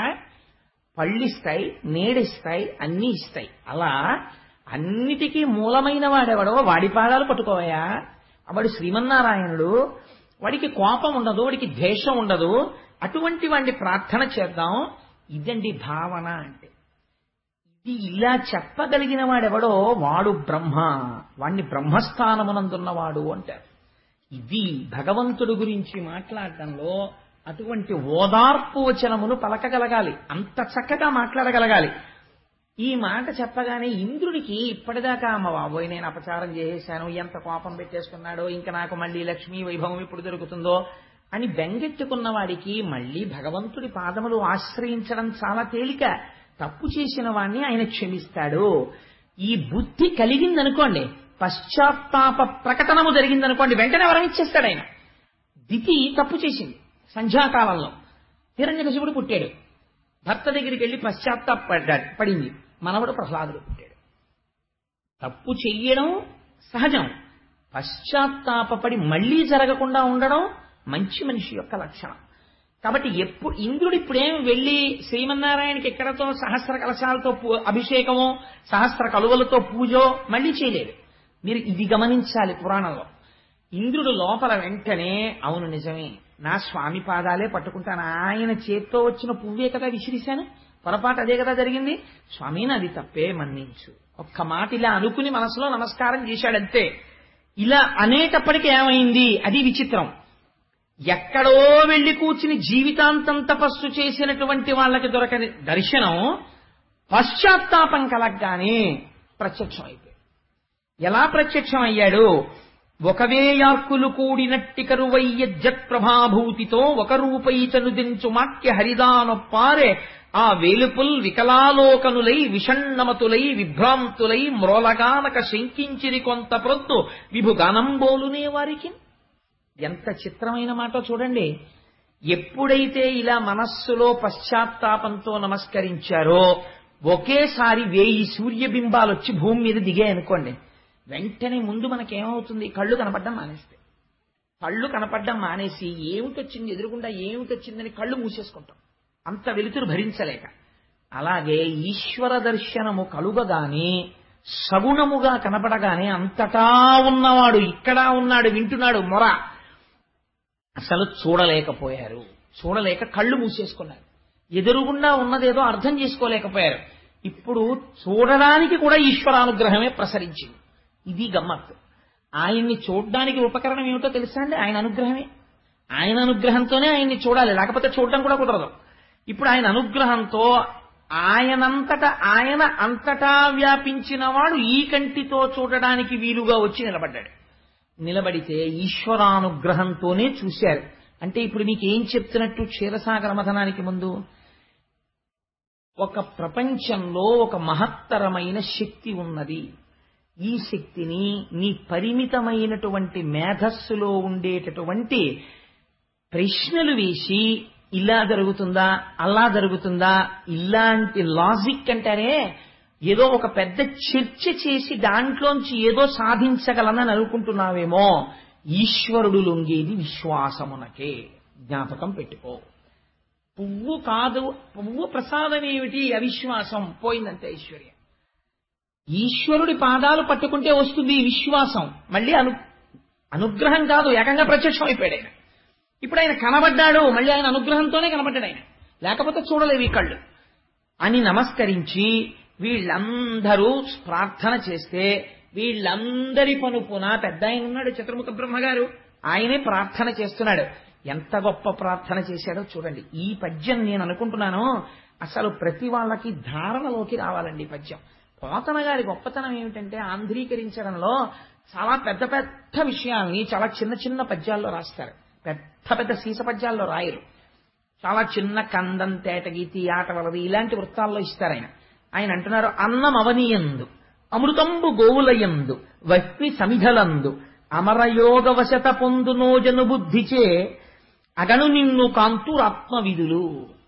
భగవంతుణ్ణి బాగా ఎరుకగలిగినటువంటి జ్ఞానమున్నవారు ఈశ్వరుణ్ణి ఇక్కడున్నాడు అక్కడ లేడు అని కాకుండా అంతటా చూడగలరు. ఎలా చూడగలరు? వాళ్ళకి నామరూపాలు కనపడవా అంటే ఆయన 3 ఉపమానాలు ఇచ్చారు. అన్నం అవనియందు, భూమిని చూసినప్పుడు ఎంత గౌరవంగా ఉంటాడంటే, కాళ్ళు కడుక్కొచ్చాడు భోజనానికి శుభ్రంగా, విస్తట్ నిండా వడ్డించారు. కాళ్ళు చేతులు అని కదా అంటాం మనం. భోజనానికి ఇక్కడ వరకు వచ్చి కూర్చోవడానికి ఏవి ఆధారమయ్యాయి? కాళ్ళు ఆధారమయ్యాయి. తినడానికి పనికొస్తున్నవి ఏవి ఆధారమయ్యాయి? చేతులు ఆధారమయ్యాయి. తినడానికి మాత్రం పనికొస్తారా? అసలు పాపం ఈ భోజనానికి రావడానికి మొదటి ఉపకరణం కాళ్ళు. ఇవి పెట్టకుండా అన్నం తినడం ఏమిటని 2 పాదాలు ఎత్తి విస్తట్లో పెట్టుకున్న తర్వాత ఎవడైనా తింటాడా? తినడు. ఎందుకు తినడు? అన్నమును చూస్తున్నాడు, అందులో బ్రహ్మమును చూస్తున్నాడు, తనలోకి వెళ్ళవలసిన పదార్థాన్ని శౌచంతో తీసుకుంటున్నాడు. అన్నం ఎక్కడి నుంచి వస్తోంది? భూమిలోంచి వస్తోంది. కాబట్టి భూమిని, అన్నాన్ని ఎంత పవిత్రంగా చూస్తున్నావో భూమిని ఎంత పవిత్రంగా నువ్వు చూడగలిగితే నా పోషణ భారమంతా ఇందులోంచే జరుగుతోంది అని నువ్వు గుర్తించగలిగితే దాని యందు నీకు భక్తి కలుగుతుంది. కాబట్టి అన్నం అవనియందు, ఈ భూమియే అన్నమో అని తెలుసుకుంటే జ్ఞానంతో ఇది అన్నమో అని నేను అన్నాను అనుకోండి, అదేమిటండి ఇది భూమి అని మీరు అన్నారనుకోండి, అన్నము అన్నవాడెవడో వాడు ఆత్మవిధుడు, వాడు నిజమైన తత్వం తెలుసుకున్నాడు. అన్నం అవనియందు అమృతంబు గోవులందు, ఆవుని చూసినప్పుడు ఇదే అమృత స్వరూపము, అమృతముని ఇవ్వగలిగినటువంటి భాండం ఇదే అనగలగాలి. ఎందుచేత అంటే అమృతం తయారు చెయ్యడానికి మీరు ఏమిటి తీసుకొచ్చి వండితే అమృతం వస్తుందో మీకు ఎక్కడైనా చెప్పబడి ఉన్నదా?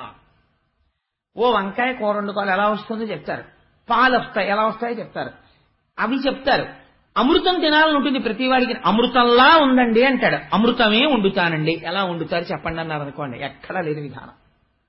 అమృతము అలా వండేది కాదు, తయారు కాదు. ఎందుకు తయారు కాదు? తయారయ్యే ప్రదేశం ఒకటి చెప్తున్నారు. ఎందుకు నువ్వు గౌరవించాలో చెప్తున్నారు. అమృతము ఎక్కడ తయారవుతోంది? ఆవు ఎందు తయారవుతోంది. ఎలా తయారవుతోంది? గడ్డి పరకలు తీసుకుని ఆ గడ్డి పరకలు తిని ఎక్కడో ప్రవహిస్తున్నటువంటి మురుగునీరు తాగుతుందండి ఆవు. చిత్రం, కుడికి తాగుతుంది. కల్మషంతో వెళ్ళిపోతున్నటువంటి నీరు తాగుతుంది. అటువంటి నీటిని తాగి పనికిరాని గడ్డి తిని రెండింటినీ కలిపి, అది కూడా గబగబా తిని ఎక్కడో కూర్చుని కడుపులో ఉన్నటువంటి ఆహారాన్ని మళ్ళీ ఉండలుగా వెనక్కి తెచ్చి బాగా నవిలి, అసలు ఆవు నవ్వులుతున్నప్పుడు మీరు చూడాలి ఆస్వాదనం అంటే ఎలా ఉంటుందో. ఆ పాలు ఆ భావనలో తయారవుతాయేమో అనిపిస్తుంది నాకు. ఎండాకాలంలో చూడండి, ఓ చెట్టు కింద కూర్చుని చక్కగా ఉంటుంది. కనపడుతుంది. కడుపులోంచి ఉండ ఇలా కంఠంలోంచి నోట్లోకి రావడం పైకి కనపడుతుంటుందండి. మా ఇంట్లో ఆవు ఉండేది, చిన్నతనంలో చూస్తుండే వాళ్ళం. నోట్లోకి వచ్చిన తర్వాత ఇలా కళ్ళు మూసుకుని అని ఎంతసేపు నవ్వులుతుందో, అంటే అమృతోత్పాదనం అవుతోంది లోపల నోట్లో. అంత నవిలి మింగుతుంది. ఏమి నవిలింది? పనికిరాని నీళ్లు, పనికిరాని గడ్డి. ఆ వచ్చిన పాలు 104 జ్వరంతో 20 రోజుల నుంచి మంచాన పడిపోయినవాడు కోటీశ్వరుడైనా సరే రొట్టె ముక్క తినడానికి వీల్లేదు, పాలు పట్టండి అంటారు. ఆ పాలు ఇంత అపకారం లేకుండా శరీరాన్ని నిలబెడుతున్నాయి. అమృతమా కాదా? అమృతమే గోవు ఉత్పత్తి స్థానమై ఉన్నది అని నువ్వు చూడగలిగితే, అలా వహ్ని సమిధిలందు ఎండిపోయిన కర్ర ఉన్నది, అందులో ఏది ఉన్నది? అగ్నిహోత్రం ఉన్నది, అది కాలుతుంది. ఎండిపోయినటువంటి కర్రయందు అగ్నిని చూడగలిగినట్లు అంతటా ఈశ్వరుణ్ణి చూడగలిగిన వాడెవడో వాడే బ్రహ్మజ్ఞాని. కాబట్టి ఇప్పుడు ఒక గోవుని చూసి నమస్కారం దేనికో తెలుసా అండి? ఒక గోవుని చూసి నమస్కారం అమృతోత్పాదనము కనుక. ఈ విషయం వచ్చింది కాబట్టి నాకిప్పుడు ఒక మాట తోచింది. మనం ఒక అద్భుతమైన ప్రయోగం చేద్దాం. అసలు మనం వైదికమైనటువంటి విధానాలు మర్చిపోతున్నాం. మహాశివరాత్రి నాడు ఒక గోవుని తీసుకొచ్చి అక్కడ నించోపెట్టి శశాస్త్రీయంగా దానికి పూజ చేసి దానికి నమస్కారం చేద్దాం. అమృత భాండమునకు మనం నమస్కారం చేస్తే క్షీరసాగర మనం. కాబట్టి గో పూజ చేద్దాం మనందరం. కాబట్టి అన్నమవనియందు అమృతంబు గోవులయందు వహ్ని సమిధలందు అమర యోగ వశత పొందు నోజను బుద్ధిచే అగను నిన్ను కాంతురాత్మ విధులు. మా సత్యనారాయణ రెడ్డి గారు తలుచుకుంటే ఎంతసేపు అండి ఓ ఆవు దూడ తెప్పించి పూజ చేయడం. అద్భుతంగా చేద్దాం చక్కగా. అమృతోత్పాదన యత్నము విమలమతించేయుటప్పు వేల్పులు వినుడి అమృతంబు త్రావి జంతువులమృతగతిన్ బ్రతుకుచుండు ఆయుర్వృద్ధెన్. శ్రీమన్నారాయణుడు ఈ స్తోత్రం విని చాలా గొప్పగా మాట్లాడేవాయ్ బ్రహ్మ. స్తోత్రం చెయ్యడం అంటే ఎప్పుడూ దండకాలు చదవడం, పద్యాలు చదవడం కాదండి. అది కాదు స్తోత్రం అంటే. అందుకే మన వాళ్ళు దుర్గా సూక్తము, శ్రీ సూక్తము, పురుష సూక్తము, సూక్తం అంటారు. ఏది మీరు వైదికంగా అనుసంధానం చేస్తారో దాన్ని సూక్తం అంటారు. సూక్తం ఏమిటంటే స్తోత్రం అనకూడదా? సూక్తం అంటే అంటే బాగుగా చెప్పబడినది. మీరు ఇక్కడ దర్శనం చేసి లోపల ఈశ్వరుడి గురించి అనుకుంటున్నవేమున్నాయో అవి సూక్తములు. మీరు ఇక్కడ మనస్సుతో చూసి రేపు ఇక్కడ ఒక గోవుకి పూజ జరుగుతోంది అనుకోండి, మీకు ఈ పద్యం జ్ఞాపకానికి వచ్చి ఆ గోవు యందు అమృత భాండములు చూస్తూ మీరు నమస్కారం చేస్తున్నారనుకోండి, అనారోగ్యం ఎందుకు వస్తుందండి? రాదు. ఆ గోవుని చూస్తూ పూజ చేస్తూ నమస్కారం చేస్తున్నారనుకోండి, గోవు పృష్ఠభాగమునందు లక్ష్మీ స్థానం ఉంది, మీకు దరిద్రం ఎందుకు వస్తుంది? ఐశ్వర్యం నిలబడిపోతుంది. గోవు వంక చూస్తూ మీరు నమస్కారం చేస్తూ దాని మీద పువ్వులు పడ్డాయనుకోండి, 33 కోట్ల మంది దేవతలకు అందుతాయి ఆ పూజ. కాబట్టి ఇంకా మహాశివరాత్రి నాడు మీరు ఏం చేయాలో గోవుకు పూజ చేస్తే. కాబట్టి భావన చేత సంతృష్టి పొందుతుంది. భావనా మాత్ర సంతుష్టాయై నమః అని లలితా సహస్రంలో అమ్మవారికి పేరు. ఇక్కడ భావన చేత అక్కడ పూజ అందబడుతూ ఉంటుంది. మీరు కర్మేంద్రియాలతో చేసే పూజ కాదు, ఇక్కడ భావన నడుస్తూ ఉండాలి. అది అందం అంటే.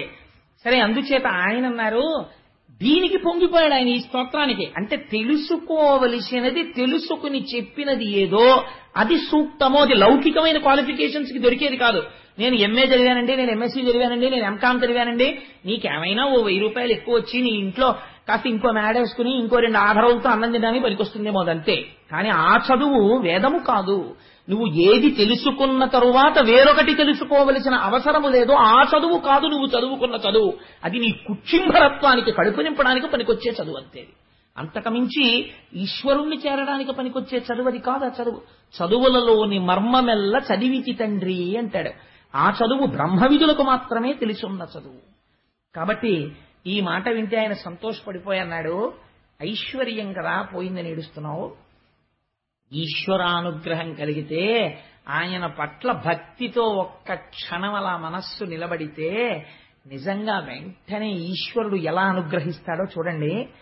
ఐశ్వర్యం పోయిందని మళ్ళీ నేను ఐశ్వర్యం ఇస్తాను లేవయ్యా అనలేదండి. ఆయన అన్నాడు, ఐశ్వర్యం ఏమిట్రా, ఈ శరీరమునకు యవ్వనం పోకుండా, ఇది సృష్టికి అందేటటువంటి విషయమా, మృత్యువు రాకుండా ప్రళయకాలమునందు మళ్ళీ లీనమవుతారంతే. మృత్యువు రాకుండా, వృద్ధాప్యం రాకుండా, ఐశ్వర్యము చెడకుండా, అనారోగ్యము రాకుండా, నిరంతరము తేజస్సుతో కనురెప్ప ఇలా పడకపోయినా సరే హాయిగా సమస్త తేజస్సుని చూడగలిగి, భూమికి పాదమానకుండా అంతటా తిరగగలిగిన ఇన్ని శక్తులనీయగలిగిన అమృతాన్ని మీకు ఇస్తాను రా అన్నదే. ఈ ఈశ్వరానుగ్రహం అంటే అసలు నోరు విప్పేమని అడిగాడండి ఇంద్రుడు. ఇలా అన్నాడంటే మనసులో తలుచుకుని నాది తప్పే మహానుభావ అన్నాడు. ఇది సూక్తం అంటే. ఇక్కడ తెలుసుకుని చెప్పుట. ఆయనే ఇస్తున్నాడు, అమృతాన్ని ఇస్తాను అంటున్నాడు. ఇప్పుడు ఈ మాటలని దీనికోసం మీరు ఏం చెయ్యాలో తెలుసా? ఈ అమృతోత్పాదనం కోసం, అమృతోత్పాదనం అంటే ఏమిటో, క్షీరసాగర మథనం అంటే ఏమిటో, దానికి తాత్వికమైనటువంటి అనుసంధానం ఎలా ఉంటుందో మీకు మొత్తం క్షీరసాగర మథనం అయిపోయాక చెప్తాను.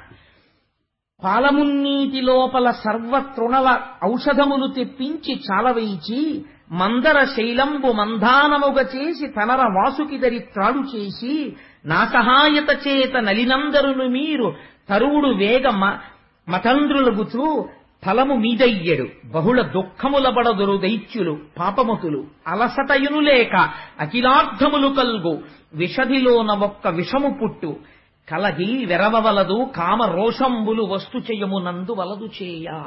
లక్ష్మీ కటాక్షం అంటే ఏమిటో ఈ పద్యంలో చెప్తున్నారు. లోకంలో ఒక మాట ఉంటుంది, ఏమండి పాపాలు చేశాడు కదా, ఒక్కనాడు గుడికి వెళ్ళడే, ఓనాడు గోపురానికి వెళ్ళడే, అంత ఐశ్వర్యం ఎలా ఉందండి అంటారు. అది ఎక్కడిదో తెలుసా అండి ఐశ్వర్యం? అది వెలిగిపోయే ముందరి దీపం. నేను ఈ మాట యథార్థంగా చెప్తున్నా. ఎందుకో తెలుసా? ఈశ్వరుడు గత జన్మలలో పుణ్యాన్ని ఇచ్చేస్తుంటాడు. ఆయనకేమి బాధ ఉండదు, ఇచ్చేస్తాడు. పాపము ఇది పూర్తయిపోగానే పాప ఫలితాన్ని ఇవ్వడం మొదలు పెడతాడు. తదేవ ఫలమన్వేతి ధర్మస్య ధర్మనాశన ప్రాప్తం ధర్మ ఫలం తావద్భవతా నాత్ర సంశయ. ప్రయత్నపూర్వకంగా పుణ్యం చెయ్యడం ఆపేశారనుకోండి, చెయ్యట్లేదు పుణ్యకార్యాలేవి, పాప ఫలితము ప్రారంభం అయిపోయిందనుకోండి, వెంటనే పోయేది ఏమిటంటే ఐశ్వర్యం మధ్యపతనం అయిపోతుంది, అధికారం వెళ్ళిపోతుంది, ఐశ్వర్యం వెళ్ళిపోతుంది. అందుకే మీరు చాలా మంది చరిత్రలు చూడండి, ఇవాల్టి రోజున కోటీశ్వరులై ఉన్న వాళ్ళు నాకెందరో తెలుసు, పేర్లు ఎందుకు చెప్పాలి, ఎందరో కోటీశ్వరులు ఒక్క వారం రోజులు తిరిగేటప్పటికీ ఇన్ని భోగాలు అనుభవించిన వాళ్ళు బెయిల్ దొరక్క జైళ్లలో ఉన్న వాళ్ళు ఉన్నారు. ప్రపంచంలో ఉన్నారా లేదా? ఉన్నారు. దేశములను శాసించిన వాళ్ళు చిన్న సిల్వరి పాత్రలో తీసుకొచ్చి ఇలా తోస్తే అందులో అన్నం తిని బతుకుతున్న వాళ్ళు ఉన్నారు. ఈశ్వర తిరస్కారము ఆ స్థితికి తీసుకెళ్లిపోతుంది. అప్పుడు ఇంకా రక్షించదు. ఏది పుణ్యబలం ఏది? అదే ఐశ్వర్యం ఎక్కడి నుంచి వస్తుందో తెలుసా అండి? ఈశ్వరుడు ఉన్నాడని ఒక నమ్మకం ఇక్కడ. ఆ నమ్మకంతో ఏదో ఒక పుణ్యకార్యం చేస్తూ ఉంటారు, అది కాపాడుతుంటుంది, రక్షిస్తుంటుంది. చిన్న చిన్న ఇబ్బందులు వస్తుంటాయి, కానీ ఇది రక్ష చేసేసి నిలబెట్టేస్తుంటుంది. ఇప్పుడు శ్రీ మహావిష్ణువు ఒక గొప్ప మాట చెప్తున్నారు. పాలమున్నీటి లోపల సర్వతృణలౌషధములు తెప్పించి చాలా వేయించి, క్షీరసాగరంలోకి మీరు అనేకమైనటువంటి ఔషధులను తీసుకురండి, గడ్డి తీసుకురండి, ఇవన్నీ తీసుకెళ్లి, పువ్వులు తీసుకురండి, ఇవన్నీ పట్టుకెళ్లి పాల సముద్రంలో వెయ్యండి. లోపల భావన ఎలా ఉండాలో తెలుసా? పాల సముద్రం అన్న భావన ఈ మాట మీరు ఎర్రసిరాతో అండర్లైన్ చేసి గుర్తుపెట్టుకోండి. ఎందుకంటే క్షీరసాగర మదనం అంటే ఏమిటో అది ఏమంటే, అలా పాలు ఉంటాయా ప్రపంచంలో? పాలుంటే పులిసిపోవా, పాలు విరిగిపోవా? వీటికి తాత్వికమైన సంబంధానికి ఆఖరణ చెప్తాను. అమృతోత్పాదనం అయిపోయాక మీరు ఎలా భావన చేయాలో తెలుసా? క్షీరసాగర మథనం చేసేటప్పుడు పాల సముద్రాన్ని పాలకుండగా భావించండి. కుండలో ఉన్న పాలు, ఈ బయట పృథివీ ఉంది కదా, అందులో కదా పాల సముద్రం ఉంది, అందుకని ఒక పాలకుండ.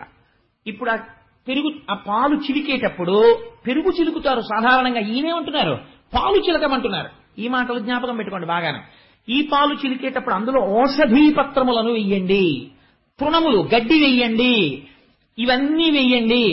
వేసి అప్పుడు మీరు మందర పర్వతాన్ని తీసుకొచ్చి ఆ పాల సముద్రంలోకి మెల్లగా దించండి కవ్వం కింద. తిప్పడం కోసమని నా అనుగ్రహంతో ఆ మందరగిరి నిలబడుతుంది. అలాగా నిలబడినప్పుడు దానికి వాసుకుని త్రాడిగా చుట్టండి. దేవతలు దానవులు అటు ఇటు పట్టుకోండి. కానీ మీకు ఇప్పుడు ఐశ్వర్యం పోయింది కాబట్టి దానవులు మీ మాట వినరు. నాగుపాము కూడా ఎలకని పట్టుకోవాలంటే కలుగులోంచి వచ్చి కాసేపు పడుకుంటుంది. దానవుల్ని మట్టు పెట్టడానికి మీరు కొంత ఓర్పు వహించి స్నేహం చెయ్యండి. ఈశ్వరుడికి ఎవరి మీద విరోధం లేనప్పుడు దానవులు పాడైపోవాలని ఆయన ఎందుకు అనుకోవాలండి? అంటే దానవులు ఏది గెలిచినా నేనే గెలిచానంటాడు. ఈశ్వరానుగ్రహంతో నాకు వచ్చింది అండవు. వీళ్ళు ఏది పోయినా ఈశ్వరుణ్ణి ప్రార్థన చేస్తారు. అయ్యా పోయింది నువ్వే ఇప్పించంటారు తప్ప వీళ్ళు మళ్ళీ భుజాలు తరచు యుద్ధానికి వెళ్ళరు. అయ్యా మా గురువుగారి వల్ల మేము గురువుగారిని ఇబ్బంది పెట్టామండి అని మళ్ళీ గురువుగారి కోసం పెడతారు. అయ్యా పొరపాటు అయిపోయిందండి మేము భగవంతుణ్ణి నింద చేశామని మళ్ళీ దేవుడి కోసం పెడతారు. ఈ ఈ జ్ఞానం ఉన్నవాడు దేవత, నా అంతవాణ్ణి నేనన్నవాడు రాక్షసుడు. అందుకని వాడికి ఇష్టమానం పోతుంటుంది, ఐశ్వర్యం వచ్చినట్టు వస్తుంది, జారిపోతుంటుంది, అది నిలబడదు. అందుకే రాక్షసులకు వచ్చిన ఐశ్వర్యాన్ని ఈశ్వరుడు తీసేస్తూ ఉంటాడు, దేవతలకి పోయిన ఐశ్వర్యాన్ని ఈశ్వరుడు ఇస్తూ ఉంటాడు. నువ్వు ఎలా ఉండాలనుకుంటున్నావో నీ ఇష్టం. కాబట్టి ఇప్పుడు దానవులు పాడవుతారు, కానీ వాళ్ళని క్షీరసాగర మదనానికి తీసుకురండి, తీసుకొచ్చి చిలకండి. అలా దానవుల్ని కూడా మరి ఎందుకండి తేవడం? తాత్విక అవగాహనలో చెప్తాను ఆఖరణ, ఎందుకంటే మీకు రావలసిన అనుమానాలు కూడా నేను చెప్పేస్తున్నాను. అప్పుడు మీరు ఈ వాసుకుని చుట్టండి, చుట్టి తిప్పండి, అందులోంచి అమృతోత్పాదనం అవుతుంది, అమృతం పుడుతుంది.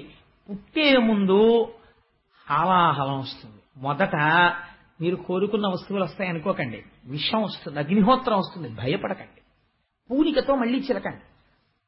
ఇంకొక విషయం, చాలా గొప్ప గొప్ప వస్తువులు పుడతాయి, మనసు పారేసుకోకండి, నిగ్రహించుకోండి.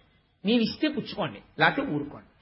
ఎవడికి ఏది ఇవ్వాలో నాకు తెలుసు, అది వాడికి ఇస్తాను. పుచ్చుకుని పాడైపోయే వాళ్ళు కొందరు ఉంటారు, ఏవి పడితే అవి ఎవరు పడితే వాళ్ళు పుచ్చుకోకూడదు. ఈ మాట నేను ఎందుకంటున్నానో తెలుసా అండి? ఒక పీఠాధిపతి చక్రాన్ని పెట్టి అర్చన చేస్తాడు, ఆయన జ్ఞానంలో పైకెక్కుతాడు.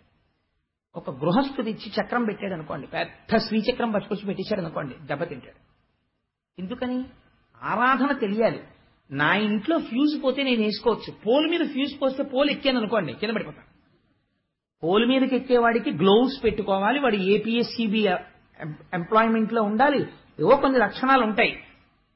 హ్యాండిల్ విత్ కేర్, కొన్ని మీరు హ్యాండిల్ చేయలేరు, గురుముఖంగా అనుగ్రహం ఉంటేనే మీరు చెయ్యగలరు. కాబట్టి బొటన వేలంత ఈశ్వరుణ్ణి పెట్టుకోండి, అనుగ్రహాన్ని పొందుతారు. కాబట్టి ఆయన ఎంత గొప్పగా మాట్లాడతారో చూడండి, శ్రీమన్నారాయణుడు మాట్లాడితే. అందుకని దైత్యులు పాడవుతారు, మీరు సుఖపడతారు. కొన్ని వస్తువులు వస్తాయి, కనబడ్డ వల్ల నాకు నాకు నాకు అనకండి, ఏమివ్వాలో నేను అంటాను, తీసుకోండి అంటాను, ఊరుకోండి. అంతేగాని అదేంటండి వచ్చింది కదా వాళ్ళకి ఇచ్చేస్తున్నారు ఏంటండి వీళ్ళకి ఇచ్చేస్తున్నారండి అనకండి. ఎవరికి ఏమి ఇవ్వాలో నేను చెప్తాను అన్నారు. అంటే వీళ్ళందరూ అన్నారు అలాగే అన్నారు. ఇప్పుడు వీళ్ళకి బుద్ధి వచ్చింది, ఇది విశ్వాసము. ఇప్పుడు వెంటనే దేవతలు ఏంటి సార్ అదేంటి సార్, పాల సముద్రానికి వెళ్ళి అందులో మందరికి రెట్టమా, పావును తీసుకొచ్చి చుట్టమా, కరిస్తే అండి, పావు తెగిపోతే అండి, లేకపోతే దానికి కుబుసం పడితే అండి, పాల సముద్రంలో మందరగిరి మునిగిపోదా అండి, ఒకవేళ అలా ఎలా ముందు పెట్టి తాడు చుట్టమా, తాడు చుట్టి దాన్ని పెట్టమా, మేమెక్కడ నించోం, మీరు పొజిషన్లు గీసిస్తారా, ఇవేమైనా అడిగారా? అంటే క్షీరసాగర మథనమునకు ప్రారంభమేది విశ్వాసము. ఎందుకు విశ్వాసము చివర చెప్తాను. కాబట్టి ఇలా చెయ్యండి, మందరగిరిని తీసుకెళ్లి దింపండి, ప్రారంభం చెయ్యండి అన్నారు. అంటే తప్పకుండా స్వామి మేము బయలుదేరుతాం అన్నారు. అని విశ్వాసమును చూస్తున్నారు స్వామి, చేస్తారా వీళ్ళు? మొట్టమొదట ఏం చేయాలంటే మందర పర్వతాన్ని తీసుకెళ్లి సముద్రంలో పెట్టాలి. వెంటనే ఇవాల్టి రోజునైతే మనం ఏమంటాం, హౌ ఈజ్ ఇట్ పాసిబుల్, మందర పర్వతాన్ని తీసుకెళ్లి సముద్రంలో ఎలా దింపుతామండి? సైన్స్ కందది విషయం అంటాం మనం. భగవత్ సంబంధమైన విషయమునకు ఇతరమైనటువంటి హేతువునకు ఎంత తేడా వస్తుందో చూడండి. వాళ్ళు ఏది మాట్లాడుతున్నారు అసలు అన్నది మీరు అర్థం చేసుకుందరు. గాని ఇప్పుడు వీళ్ళు ఏం చేశారు, త్వష్ట ప్రజాపతి దగ్గరికి వెళ్ళారు. వెళ్ళి మాకొక వాడి కోల కావాలి అంటే, తౌగాలంటారే ఇంట్లో గడ్డవి చెక్కుతుంటారు, అటువంటి తౌగాలు ఒకటి తయారు చేయి అన్నారు. అంటే త్వష్ట ప్రజాపతి తయారు చేసి ఇచ్చాడు. ఎందుకని అడిగాడు. మందర పర్వతం కింద తవ్వేస్తాం, దాన్ని ఊడ తీసి పట్టుకెడతాం సముద్రానికి అన్నారు. సరే అదేట్రా అలాంటి పని ఏమిట్రా అనలేదు, శ్రీమన్నారాయణకు చెప్పాడు అన్నారు. అయితే చేసి ఇచ్చేస్తానన్నాడు. విశ్వాసం ఉన్న వాళ్ళ బ్యాచ్ అంతటినీ మీకు చెప్తున్నాను. విశ్వాసం లేని వాళ్ళ బ్యాచ్ చోటు వస్తుంది. ఎందుకు పోతుందో ఐశ్వర్యం, ఆయన ఆ మాట ఎందుకన్నాడో మీరు చూద్దురు గాని. కాబట్టి క్షీరసాగరమదనం విన్న తరువాత ఇందులో ఎవరు రాక్షసులో ఎవరు దేవతలో బయటికి వచ్చేస్తుంది స్మా అని వ్యాసుల వారి తీర్పు. కాబట్టి ఏమవుతోంది, తౌగాలు పట్టుకుని వెళ్ళి ఇప్పుడు ఆ మందర పర్వతం యొక్క పాదముల యందు తవ్వుతున్నారు. తవ్వుతుంటే పెద్ద గొయ్యి పడింది. గొయ్యి పడిన తర్వాత ఇప్పుడు ఏం చేయాలి, మందర పర్వతాన్ని తీసుకెళ్లి సముద్రంలో దింపాలి. అందుకని దానికి కొన్ని తాళ్లు వేశారు, దాన్ని ఊపుతున్నారు. పోతన గారు ఎంత లైవ్ టెలికాస్ట్ ఇచ్చారో తెలుసా అండి భాగవతంలో. దీన్ని ఊపుతున్నప్పుట వాళ్ళు కొన్ని అరుపులు అరిచారట. అంటే ఇప్పుడు వాళ్ళు చేస్తున్నది ఏమిటంటే వాళ్ళు దేవతలు అయి ఉండొచ్చు. అగ్ని మండిస్తాడు, వాయువు వీస్తాడు. కానీ ఇప్పుడు ఏం చేస్తున్నారు? ఫిజికల్ వర్క్ చేస్తున్నారు. ఆయన పెద్ద ఆఫీసర్ గారు. కానీ ఇవాళ ఆయన ఏం చేస్తున్నాడు? ఏదో చాలా ముఖ్యమైన పని వచ్చి ఆయన ఇంట్లో అటక మీద ఉన్నటువంటి పెద్ద పెద్ద గుండిగలవి కిందకి దింపాల్సి వచ్చింది. ఏదో లుంగి జాగ్రత్తగా పైకి కట్టుకుని చొక్కా విప్పేసి బనీ విప్పేసి ఆఫీస్కి వెళ్ళినప్పుడు సూట్ వేసుకుని అటకెక్కడగా అన్ని విప్పేసి ఓ లుంగి పైకి కట్టుకుని చొక్కా బనీని విప్పేసి చెమటలు పట్టేసి జుత్తంతా మీదడిపోయి అటకెక్కి ఆ గుండికి దింపి కిందకి ఇస్తున్నాడు కూడా, రే జాగ్రత్త జరుపు అంటారు చూసారా. ఫిజికల్ వర్క్ చేసేటప్పుడు ఒక లక్షణం ఉంటుంది, శబ్దం కలుస్తుంది. అందుకే మీరు చూడండి, బాగా బరువు పని చేసేవాళ్ళు ఉంటారు. ఒక పెద్ద సిమెంట్ స్తంభాన్ని తోస్తున్నారనుకోండి, వాళ్ళు ఈ పాటకు అర్థం ఉంటుందా అని మీరు అడిగారనుకోండి, ఆ పాటకు అర్థమే ఉండదు. కానీ వాళ్ళు ఒక గమ్మత్తైనటువంటి పాటలు పాడుతుంటారు. మీరు ఎప్పుడైనా చూడండి, 2 బ్యాచ్లు అయిపోతారు. ఆ ముందున్న వాళ్ళు ఏదో పట్టుకుని లాగుతుంటారు, వెనకనున్న వాళ్ళు సాధారణంగా అంత బరువు ఎత్తేటప్పుడు ఈ గుణపాలు లాంటివి వేసి కొంచెం ఇలా తేలుస్తుంటారు. వీళ్ళు ఒక్కొక్క అంగుళం లాగుతుంటారు. రాజమండ్రి రైలు ఐసోప్ అంటుంటారు. ఏంటి రాజమండ్రి రైలు ఐసోప్ ఏంటి ఏమిటంటే అది భావన లేదు, ఆ పాట తప్పు, అలా మీరు రాయకూడదు, దానికి పల్లవేది చరణం ఏది అని మీరు అడగకూడదు. వాడు గుణపం పెట్టి కొడతాడు. అలా ఎందుకంటాడంటే వాడు అలా అండంలో శబ్దములోంచి శక్తి వస్తుంది. శబ్ద బ్రహ్మమయీ చరాచరమయీ జ్యోతిర్మయీ వాంగ్మయీ. అప్పుడు మీరు ఈశ్వర దర్శనం చెయ్యాలి. ఆహా అమ్మా, అటువంటి అర్థం లేనటువంటి నోటిలోంచి వచ్చిన శబ్దము వలన వాడిలో శక్తిని పెంచి ఫలమును చేకూరుస్తున్నావు, పాషాణమును కదుపుతున్నావు. ఇంత శక్తి కంటికి కనపడకుండా పాషాణాన్ని కదుపుతోంది. దీనికి శబ్దము ఆలంబనమైనది. కాబట్టి ఏం చేస్తున్నారట వీళ్ళందరూ? పదవులు మరిచిపోయి అరుస్తున్నారట. జరుపు తోసేయ్, జాగ్రత్త పడిపోతుంది, పట్టుకో అని అరుస్తున్నారట. లైవ్ టెలికాస్ట్ ఇచ్చారండి పోతన గారు. అని జాగ్రత్తగా మందర పర్వతాన్ని అటు ఇటు ఊపేరట. ముందరి కదలాలి కదా, అది కదిలింది. కదిలిన తర్వాత ఒరే జాగ్రత్త, ఎత్తుకోండి అన్నారు. అన్ని వైపుల నుంచి దాన్ని ఎత్తుకున్నారు. పట్టుకోండి, పడిపోతుంది, ఓ పక్క పడిపోతుంది అన్నారు. మనం చేసే పనే వాళ్ళు చేశారు.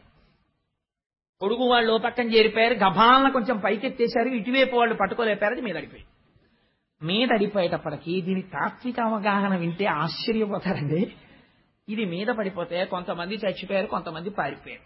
అప్పుడు వీళ్ళందరూ పక్కన నిలబడి అన్నారు పడిపోయాక, ఊరే మనకు ఆయన మందర పర్వతాన్ని తీసుకెళ్లి పాల సముద్రంలో పెట్టమన్నాడు. ఆయన చెప్తే మనం వెంటనే మందర పర్వతాన్ని ఎత్తేసాం. కానీ అయ్యా అలా వెళ్ళేటప్పుడు పడిపోయి మీదడిపోతుందేమో, చచ్చిపోతామేమో, మీరు ఓసారి రెండుని మనం అడగలేదు ఏమిట్రా? ఓసారి అడిగితే ఆయనే వచ్చి అసలు దీన్ని ఎలా తీసుకెళ్లాలో చెప్పును కదా, ఇది చెప్పినవాడు రాడా, వస్తాడరా, మనమే పిలవలేదు అన్నారు. చూడండి ఎంత వాళ్ళకి అప్పుడు కూడా నమ్మకమో చూడండి. ఆయన వస్తే ఎంత బాగుండో, మనం చచ్చిపోయాం కదరా కొంతమంది నిష్కారణంగా అన్నారు. ఎంత విశ్వాసంతో ఉన్నాడో చూడండి. కష్టంలో కూడా వెంటనే వాళ్ళు ఈ మాట అనుకున్నారట. గరుడారోహకుడై గదాధిధరుడై కారుణ్య సంయుక్తుడై హరికోటి ప్రభతోనుహో వెరవకుండంచుం ప్రదీపించి తగ్గిదిగేలన్ నలువంద కందుకము మట్కింబట్టి క్రీడించుచున్ కరుణాలోకసుధం సురాసురుల ప్రాణంబుల్ సమర్థించుచున్. వెంటనే బ్రహ్మాండమైనటువంటి వేదమంత్రాలు వినపడ్డాయి. సామవేదము యజుర్వేదము వినపడుతూ గరుడు రెక్కలల్లా అరుస్తూ వచ్చేశాడు. ఆ బంగారు రంగులో ఉన్నటువంటి పక్షి నుంచి శ్రీమన్నారాయణుడు కిందికి దిగాడు. ఇంతమంది ఎత్తలేని దాన్ని కందుకమున్ బంతి పట్టి అందరికీ పడిపోయారా? ఎందుకురా అలా పడిపోయారు? నేను తీసుకెళ్లి పాలసముద్రానికి ఒడ్డును పెట్టేస్తాను, మీ అందరూ అక్కడికి వచ్చేసేయండి చిలుకుదురు గాని అని గరుత్మంతుడిని ఎక్కేసి బంతి ఆడుతున్నట్టుగా మేరు పర్వతాన్ని, ఆ మందర పర్వతాన్ని ఇట్టించి ఈ చేతిలోంచి ఈ చేతిలోకి వేసుకుంటూ ఇలా ఆడుకుంటూ వెళ్ళిపోతున్నాడు. వెళ్ళిపోతుంటే వీళ్ళందరూ చూసావా అనుకునేటప్పటికి వచ్చేసాడు. ఇది మన స్వామి అంటే పరిగెత్తండి పాలసముద్రం దగ్గరికి అని వీళ్ళందరూ మళ్ళీ పాలసముద్రం దగ్గరికి పరిగెత్తుకొచ్చేశారు. స్వామి అన్నారు గరుత్మంతుడితోటి, ఒరే వీళ్ళు నేను దగ్గర లేకపోతే కొంచెం బెంగెట్టుకుంటున్నారు, అందుకని నేను దగ్గర ఉంటాను ఇంకిక్కడి నుంచి. ఇదండి ఆయన ప్రసన్నత, ఆయన అవసరం ఏంటి? అంతటా ఆయన ఉన్నాడు. మళ్ళీ ఏమైనా వస్తే పిలవండి అనలేదు. ఈ కొంచెం నేను దగ్గర ఉంటాను, వీళ్ళకి కొంచెం ఇబ్బందులు వచ్చేట్టున్నాయి, తెలియట్లేదు పాపం పిల్లలకి ఎలాగ హ్యాండిల్ చెయ్యాలో ఈ వెంచర్, అందుకని నేను ఇక్కడే క్యాంప్ చేస్తాను కొన్నాళ్ళు. సగుణంతో అందుకని చెప్పి గరుత్మంతుడా ఇప్పుడిప్పుడు నేను మళ్ళీ వెళ్లేది ఏమి ఉండదు, ఆఫీసర్ గారు ఇవాళ నేను ఎక్కడికి వెళ్ళను అన్నాడు అనుకోండి, ఇవాళ ఇన్స్పెక్షన్కి వెళ్ళాలి, 400 ఫైల్స్ ఉండిపోయి ఇవాళ ఫైల్స్ అన్ని డిస్పోజ్ చేసేస్తాను అన్నప్పుడు ఏం చేస్తాడు, ఏమైనా నీకేదో సొంత పని ఉందన్నావు కదా, పాపం రాత్రి పగలో క్యాంపులు తిరుగుతున్నావు, ఇవాళ నువ్వు కారు ఆఫీసులో పెట్టేసి క్యారేజ్ వచ్చేస్తోంది, ఇంటి నుంచి మా అబ్బాయి వచ్చాడు, క్యారేజ్ కూడా వచ్చేస్తుంది, భోజనానికి కూడా వెళ్ళాను, నీ పని ఏమైనా ఉంటే నువ్వు చూసుకో అంటాడు.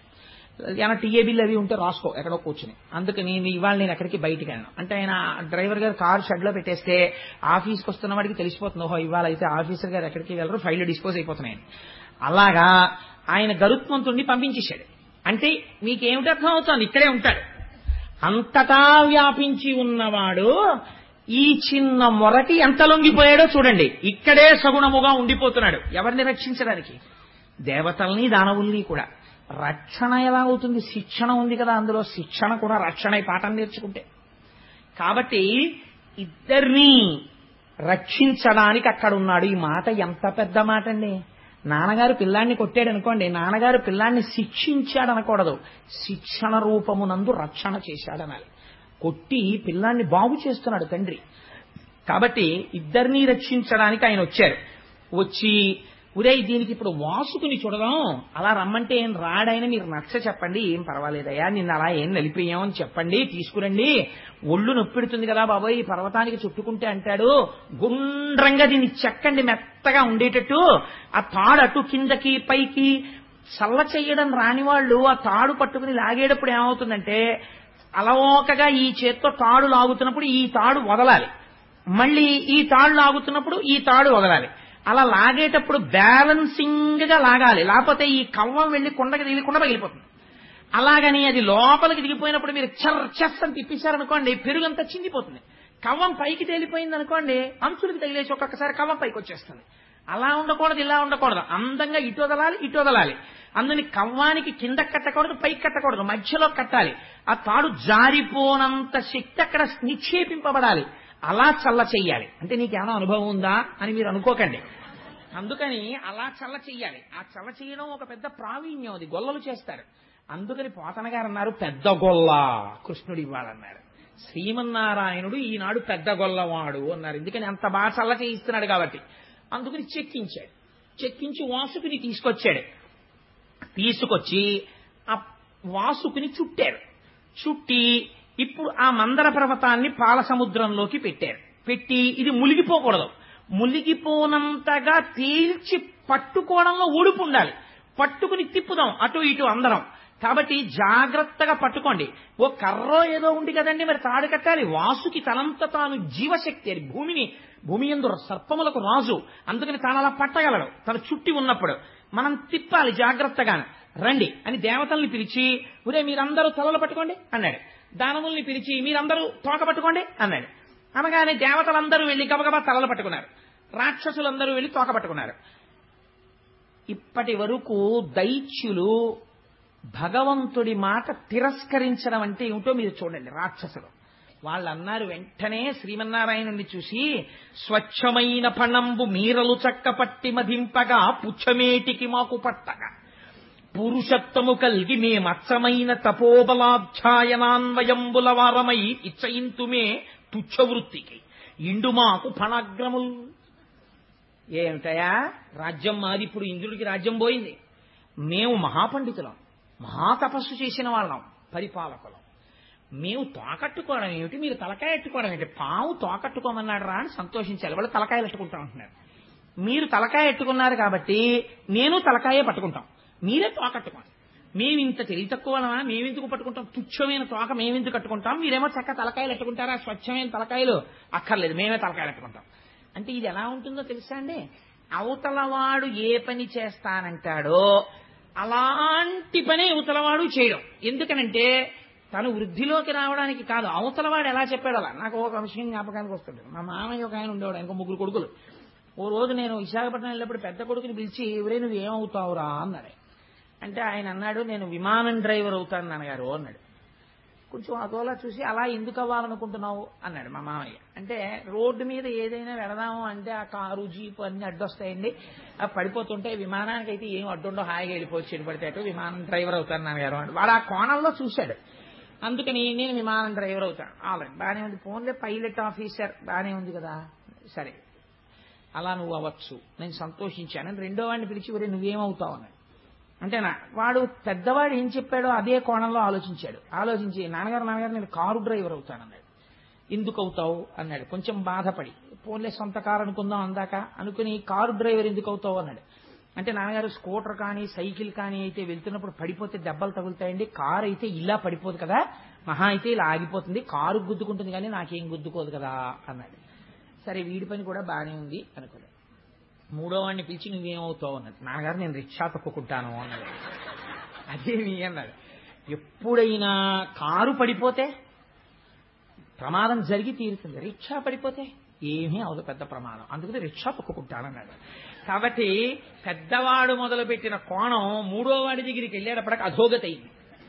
అలా ఈ దానవుల్లో ఒకడికి వచ్చింది ఆలోచన, వాళ్ళు తలకాయలు పట్టుకోవడం ఏంటి మనం తోకలట్టుకోవడం ఏంటని. ఇది ఆఖరికి విప్లవం చేసి వీళ్ళు శ్రీమన్నారాయణుణ్ణి ఎదిరించారు. ఆయన చెప్పారు మనం పట్టుకుందాం, ఏదైతే ఉందిరా తాడు ముక్క అటు ఇటు సమానంగా తిప్పాలి, దాన్ని తలలు పట్టుకుంటే ఏంటి తోకలు పట్టుకుంటే ఏంటి, పెద్ద ఆయన చెప్పాడు ఆయన మాట విందామని లేదు. వాళ్ళు పట్టుకున్నది మాకు కావాలన్నారు, అందుకే పాడైపోతారు. అవిశ్వాసము చేత పాడైపోతున్నారు. మీకు అర్థమైపోతుంది కదా క్షీరసాగర మథనం.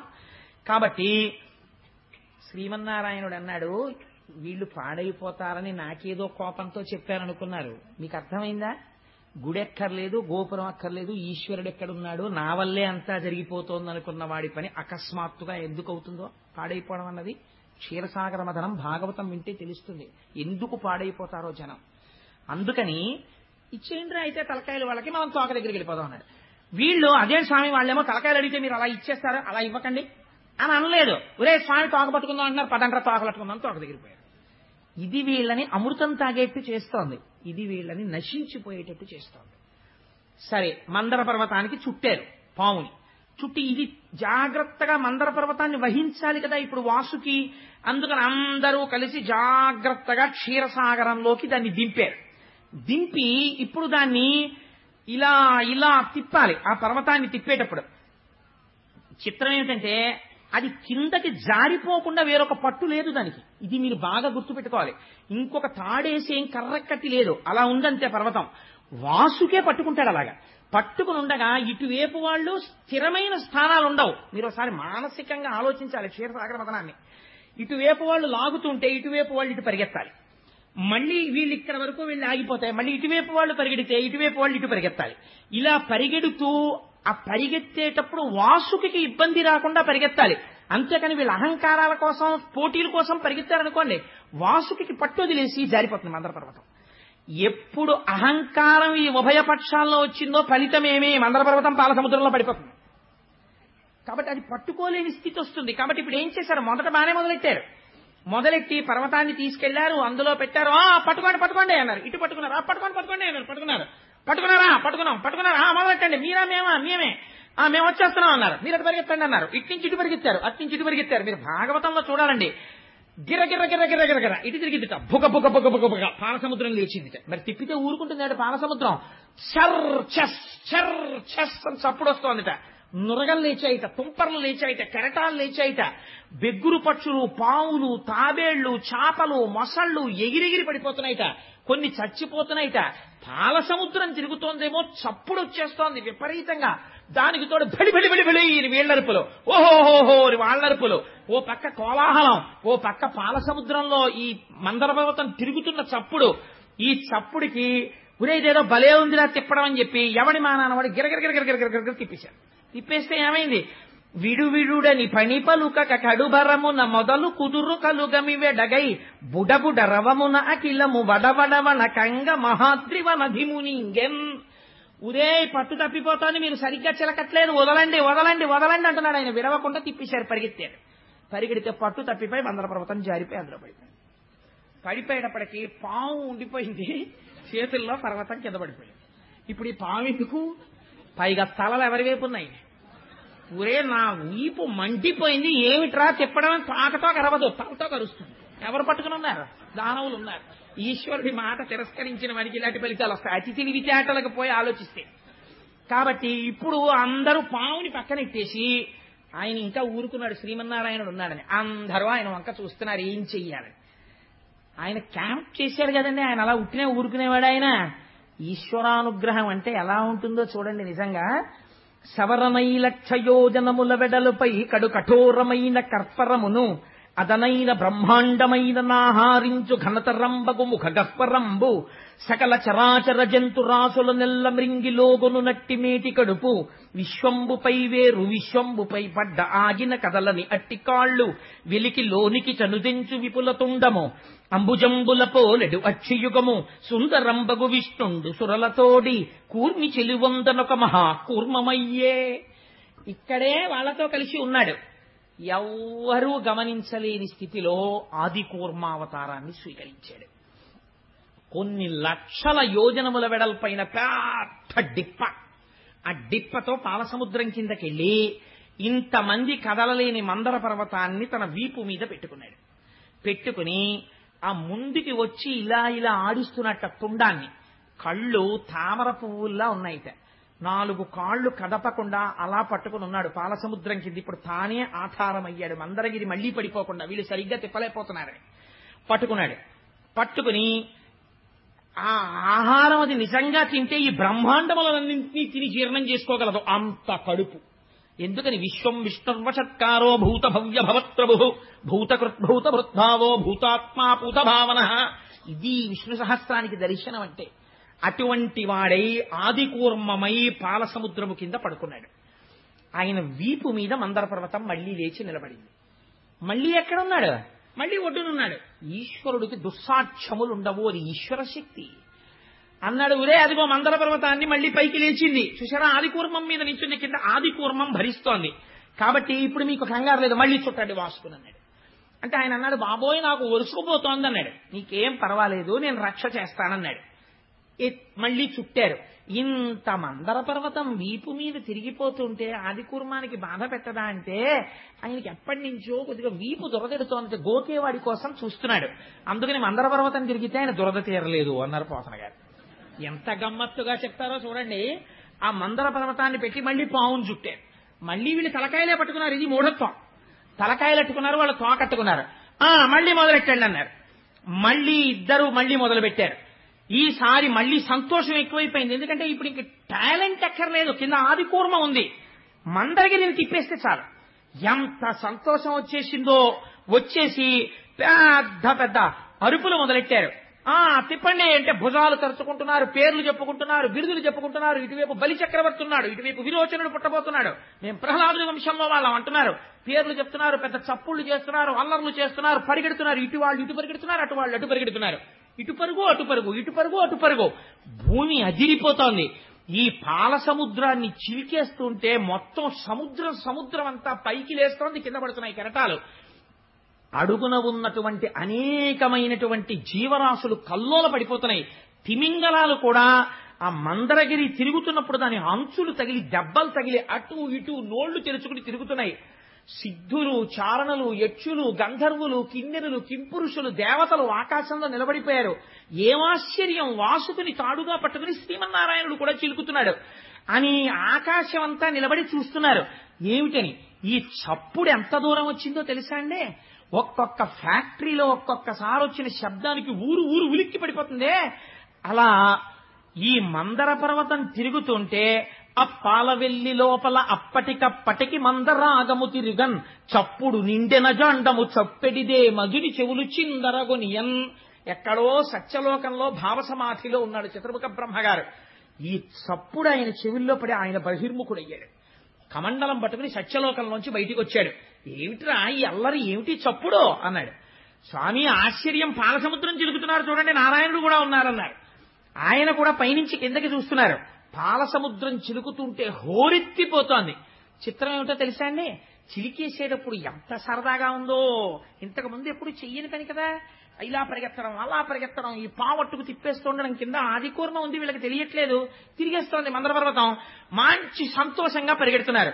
ఈ తిప్పడంలో ఆలోల జలధి లోపల నాలోన విడచి సురల బరపన్ గీలా కోలాహలమున హాలాహల విషము పుట్టె అవనీనాథ. ఆయన చెప్పేశాడు, హాలాహలం ముందు పుట్టుకొచ్చింది, అమృతం రాలేదు. అది ఒక్కసారి పాలసముద్రం మించి పైకి లేచింది. ప్రళయకాలంలో పుట్టే అగ్నిహోత్రం ఎలా ఉందో అలా ఉంది, వెంట తరుగుతోంది. ఈ దేవతలు రాక్షసులు వాసుకుని వదిలిపెట్టేశారు. చతుర్ముఖ బ్రహ్మగారు సత్యలోకంలో ఉన్నవాడు, ఆయన కూడా పరుగు మొదలెట్టాడు. ఆయన శ్రీమన్నారాయణుడు రక్షించడం కోసం వాళ్ళతోనే ఉన్నాడండి పరమాత్మ. అందరూ కలిసి పరిగెత్తారు. ఎక్కడికి పరిగెత్తాలి? ఇప్పుడు ఎవరు రక్షిస్తాడు? పర్వతాలు కాలిపోతున్నాయి, గుహలు కాలిపోతున్నాయి, మనుషులు కాలిపోతున్నారు, సిద్ధుల విమానాలు కింద పడిపోతున్నాయి, లోకాలన్నీ అగ్నిహోత్రం ప్రబలిపోతోంది, అరణ్యములు దహించుకుపోతున్నాయి, ప్రాణులు మాడిపోతున్నారు. శని కైలాసము జొచ్చి శంకరుడి వాసద్వారముంజేరి ఈశుని దవ్వారికు లడ్డుపడ్డ తలమంచుందొచ్చి కుయ్యో మొర్రో విను మాలింపుము చిత్తగింపుము దయం వీక్షింపు మంచంబుజానన ముఖ్యల్కని రక్తరక్షణ కళ సంరంభునిన్ శంభునిన్ అంటారు పోతన గారు. పరిగెత్తి పరిగెత్తి కైలాస పర్వతం మీద ఉన్నటువంటి పరమశివుని యొక్క అంతఃపురం దగ్గరికి వెళ్లి దవ్వారికు లడ్డుపడ్డా. ఏమిటి ఇంతమంది పరిగెత్తుకొచ్చి లోపలికి వెళ్ళిపోతున్నారు? వెళ్ళకూడదు శూలాలు అడ్డెట్టారు. ఉండవయ్యా బాబు వెనకాల హాలాహలం తరుగుకొచ్చేస్తోందని శూలాలు తోసేసి లోపలికెళ్ళి ఇంకా లోపల గదిలోకి వెళ్ళకూడదని అక్కడే నిలబడి కుయ్యో మొర్రో విను మాలింపుము చిత్తగింపుము దయన్ వీక్షింపుమం చంపుజానన ముఖ్యల్. పోతన గారు లైవ్ టెలికాస్ట్ అండి, ఘంటం పరిగెడుతోంది కానీ ఇక్కడ దర్శనం చేస్తూ ఘంటం వెళ్ళిపోతోంది, ఆంధ్రీకరణ. అలాంటప్పుడు అయా మహానుభావ సాంబ సదాశివ శంభో మహాదేవ ఇలాంటి స్తోత్రాలు చేయరు. ఓయమ్మో వచ్చేస్తోంది అగ్నిహోత్రం, బాబోయ్ స్వామే రండే రండే అంటారు. అందుని కుయ్యో మొర్రో తెలుగు మాటలు యథాతథంగా వేశారు పోతన గారు. విను మాలింపుము చిత్తగింపుము దయం వీక్షింపుమన్ సంబుజానన ముఖ్యల్. బ్రహ్మాది దేవతలు అరుస్తున్నారు బయట. నిలబడుతుంటే పార్వతీ సహితుడై లోపలున్నాడు స్వామి. విన్నాడు, అయ్యో ఏదో ఆపదొచ్చినట్లుంది పార్వతి అని గబగబ బయటకు వచ్చేశాడు స్వామి. వాళ్ళు వచ్చేశారు. ఇప్పుడు కూర్చోండి లోపల నుంచి కుర్చీలు పట్టరా, చాలా మంది వచ్చేశారు.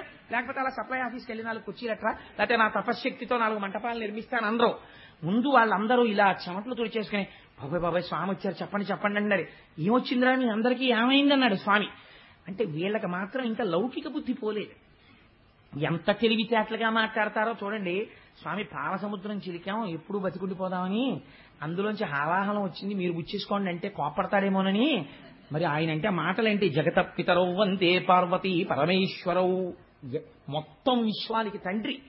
అందుకని ఆయన దగ్గరికి వెళ్ళి భూతేశ భూతాత్మ భూతభావన రూప దేవ మహాదేవ దేవవంద్య, ఈ లోకములకెల్ల ఈశ్వరుండవు నీవు, బంధమోక్షములకు ప్రభుడవీవు, శక్తియుతుడవీవు, శబ్దయోనివీవు, జగదంతరత్నవీవు, ప్రాణమరయ అఖిలమునకును.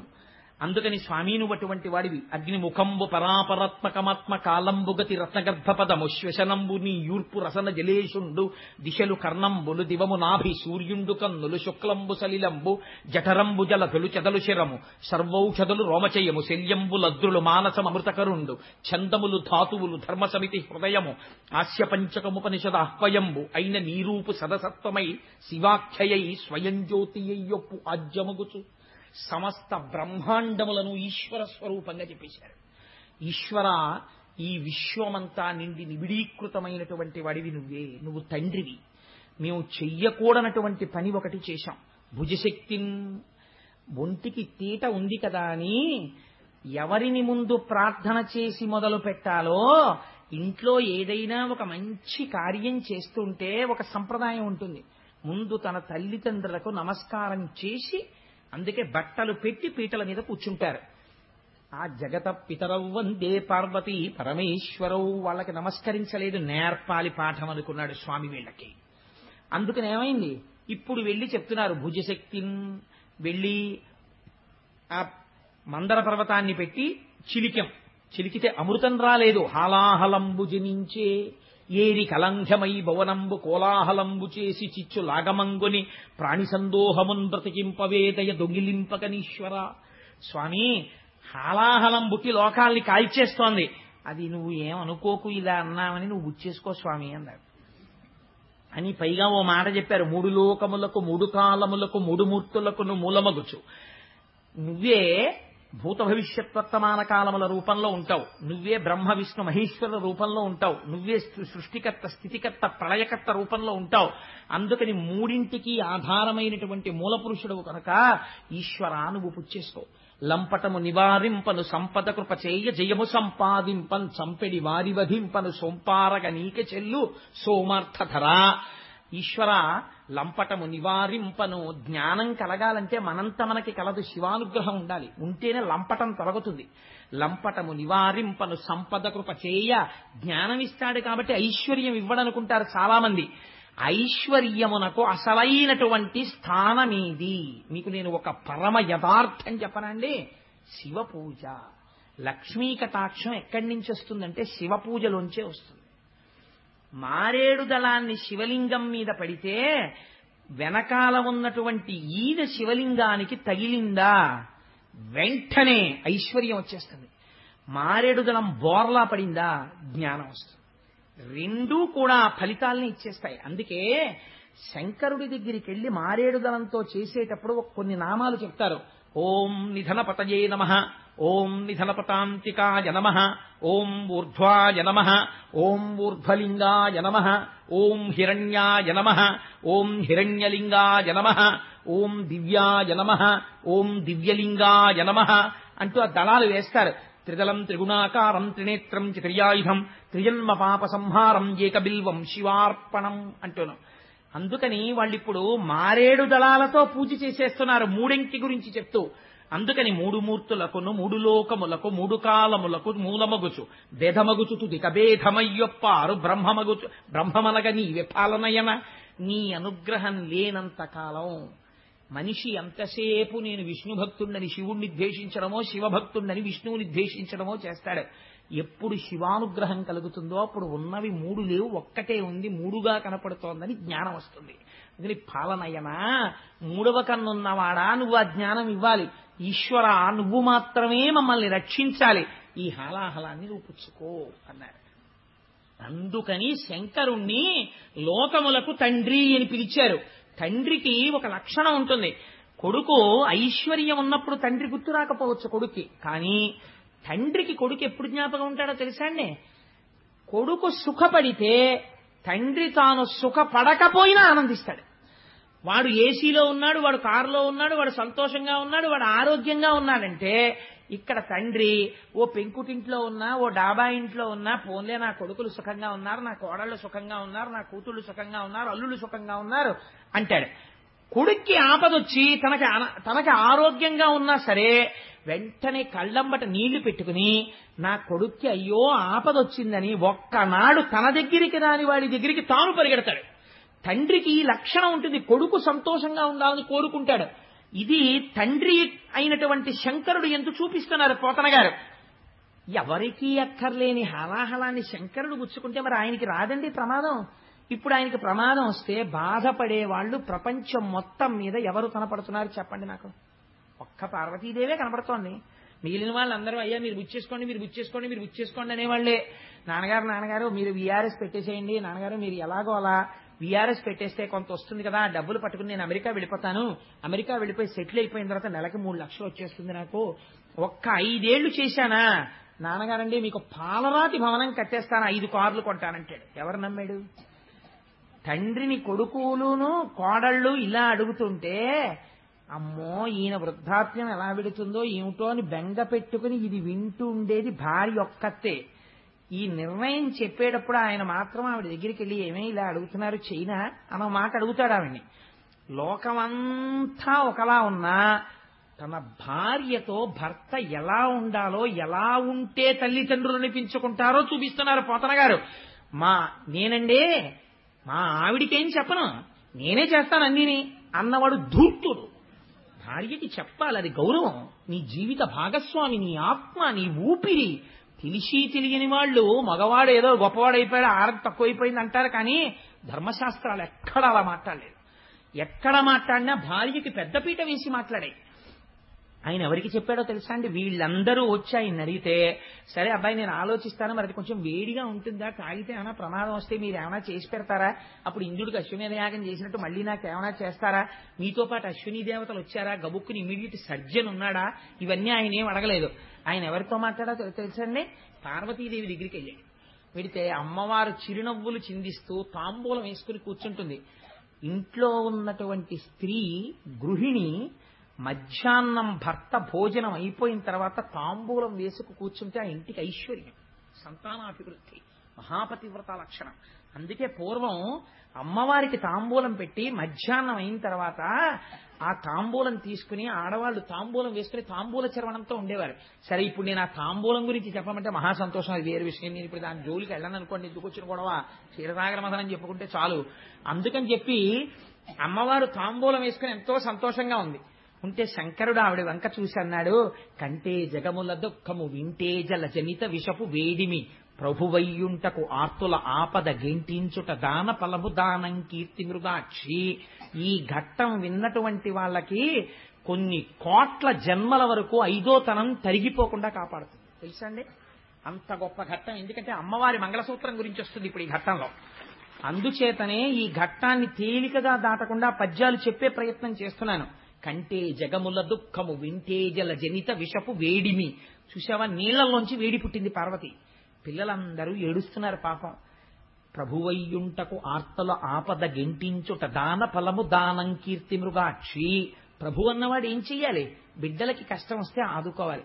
తండ్రిని నేనుండి ప్రయోజనం ఏమిటి? పిల్లలకు ఆపద వచ్చినప్పుడు రక్షించకపోతే. అందుకని వాళ్ళని రక్షించాలనుకుంటున్నాను పార్వతి. అంటే ఏమిటి దాని ఉద్దేశ్యం? హాలాహలం బుచ్చేసుకుంటానని. అలా అంటే ఆవిడ ఏమైనా వద్దంటుందేమోనని ఇలా నరుక్కొస్తున్నాడు పిల్లల వైపు పెట్టి. ఆవిడెవరు? ఆవిడ ఈ సమస్త బ్రహ్మాండములకు ఆ బ్రహ్మకీట జనని మాతృత్వం భర్తృత్వాన్ని కూడా కోసేస్తుంది ఒక్కొక్కసారి. పిల్లాడు యొక్క ఆర్తితో కూడినటువంటి ఏడుపు విందనుకోండి అమ్మ, వెంటనే గబగబా వెళ్ళిపోతుంది. అందుకే ఒక నానుడు ఉంటుంది, పెళ్ళైన కొత్తల్లో ఉన్న ప్రేమ పిల్లలు పుట్టాక లేదండి మా ఆవిడకంటుంటారు. పిల్లల మీదకి వెళ్ళిపోతుందంటే ఆ తల్లితనానికి ఉన్న గొప్పతనం అది. అందుకని అమ్మతనాన్ని ఆవిడలోంచి ఉద్భుతం చేస్తున్నాడు శంకరుడు. ఎటువంటి మహాత్యాగండి నా స్వామి. అందుకని అమ్మతో అంటాడు, నువ్వు జగజ్జననివి, పిల్లలు ఏడుస్తున్నారు, తండ్రిని నేను పుచ్చుకోవద్దు పార్వతి, అందుకని పుచ్చేసుకుందాం అనుకుంటున్నాను. పుట్టింటి వైపు నుంచి నరుక్కొచ్చాడు. హరిమది ఆనందించిన హరినాక్షి జగంబులెల్ల ఆనందించన్ హరియుడు జగములు మెచ్చక కరళము వారించు టొప్పు కమలదలాచి. మీ అన్నయ్య ఉన్నాడు కదా శ్రీ మహావిష్ణువు, నారాయణ నారాయణి. రేపు లక్ష్మీ కళ్యాణం ఇంద్రుగాని అందరూ వచ్చి ఆయన్ని దెప్పి పొడుస్తారు. నల్లగా ఉన్నాడు, పెద్ద పెళ్లికొడుకు వచ్చాడు, బొల్లిగద్దనిచ్చి వచ్చి ఇంత గొప్పవాణ్ణి పెద్ద వనమాల వేసుకుంటానంటాడు. లక్ష్మీదేవిని చూసేటప్పటికి ఇలా బుర్ర వచ్చేసాడు, జీలకర్ర బెల్లం పెట్టమని అన్నారు. అప్పుడు ఆయన ఆదుకుని మాట్లాడింది ఎవరో తెలుసా అండి? రేపు ఆ ద్విపద చెప్తాను, మీరు తెల్లబోదురు కానీ వింటే నిజంగాను. ఆయన పోలికలతో ఉన్న నల్లటి పిల్ల ఎవరో తెలుసా అండి? పార్వతీదేవి. నారాయణి మా అమ్మే, అందుకే నల్లగా ఉంటుంది పార్వతీదేవి. ఆవిడ వచ్చి నారాయణుణ్ణి ఎంత వెనకేసుకొచ్చిందో మీకేం తెలుసు. నలుపు గొప్పతనం ఎంతో. అసలు ఆ నలుపు గురించి మాట్లాడుతుంది. నల్లగా ఉన్న వాళ్ళందరికీ అభయమే. అలాంటివి చెప్పి ఏమిటో నలుపు అంటారు, మా నలుపులో ఎంత నాణ్యం ఉందో అని చెప్పుకోవచ్చు. అంత నలుపు గురించి చెప్పింది ఆవిడ ఆ రోజున. రేపు వస్తుంది పార్వతీ లక్ష్మీ కళ్యాణంలో చూద్దురు గాని. అందుకని అటువంటి తల్లి కదా ఆ నారాయణుడు. నారాయణి స్త్రీ రూపంలో ఉంటే పార్వతీదేవి, పురుష రూపంలో ఉంటే శ్రీ మహావిష్ణువు. అందుకే ఇద్దరు అలంకార ప్రియులై ఉంటారు. ఇద్దరూ ఈశ్వరుడి పక్కకే చేరిపోతారు, పరమశివుడి పక్కకి.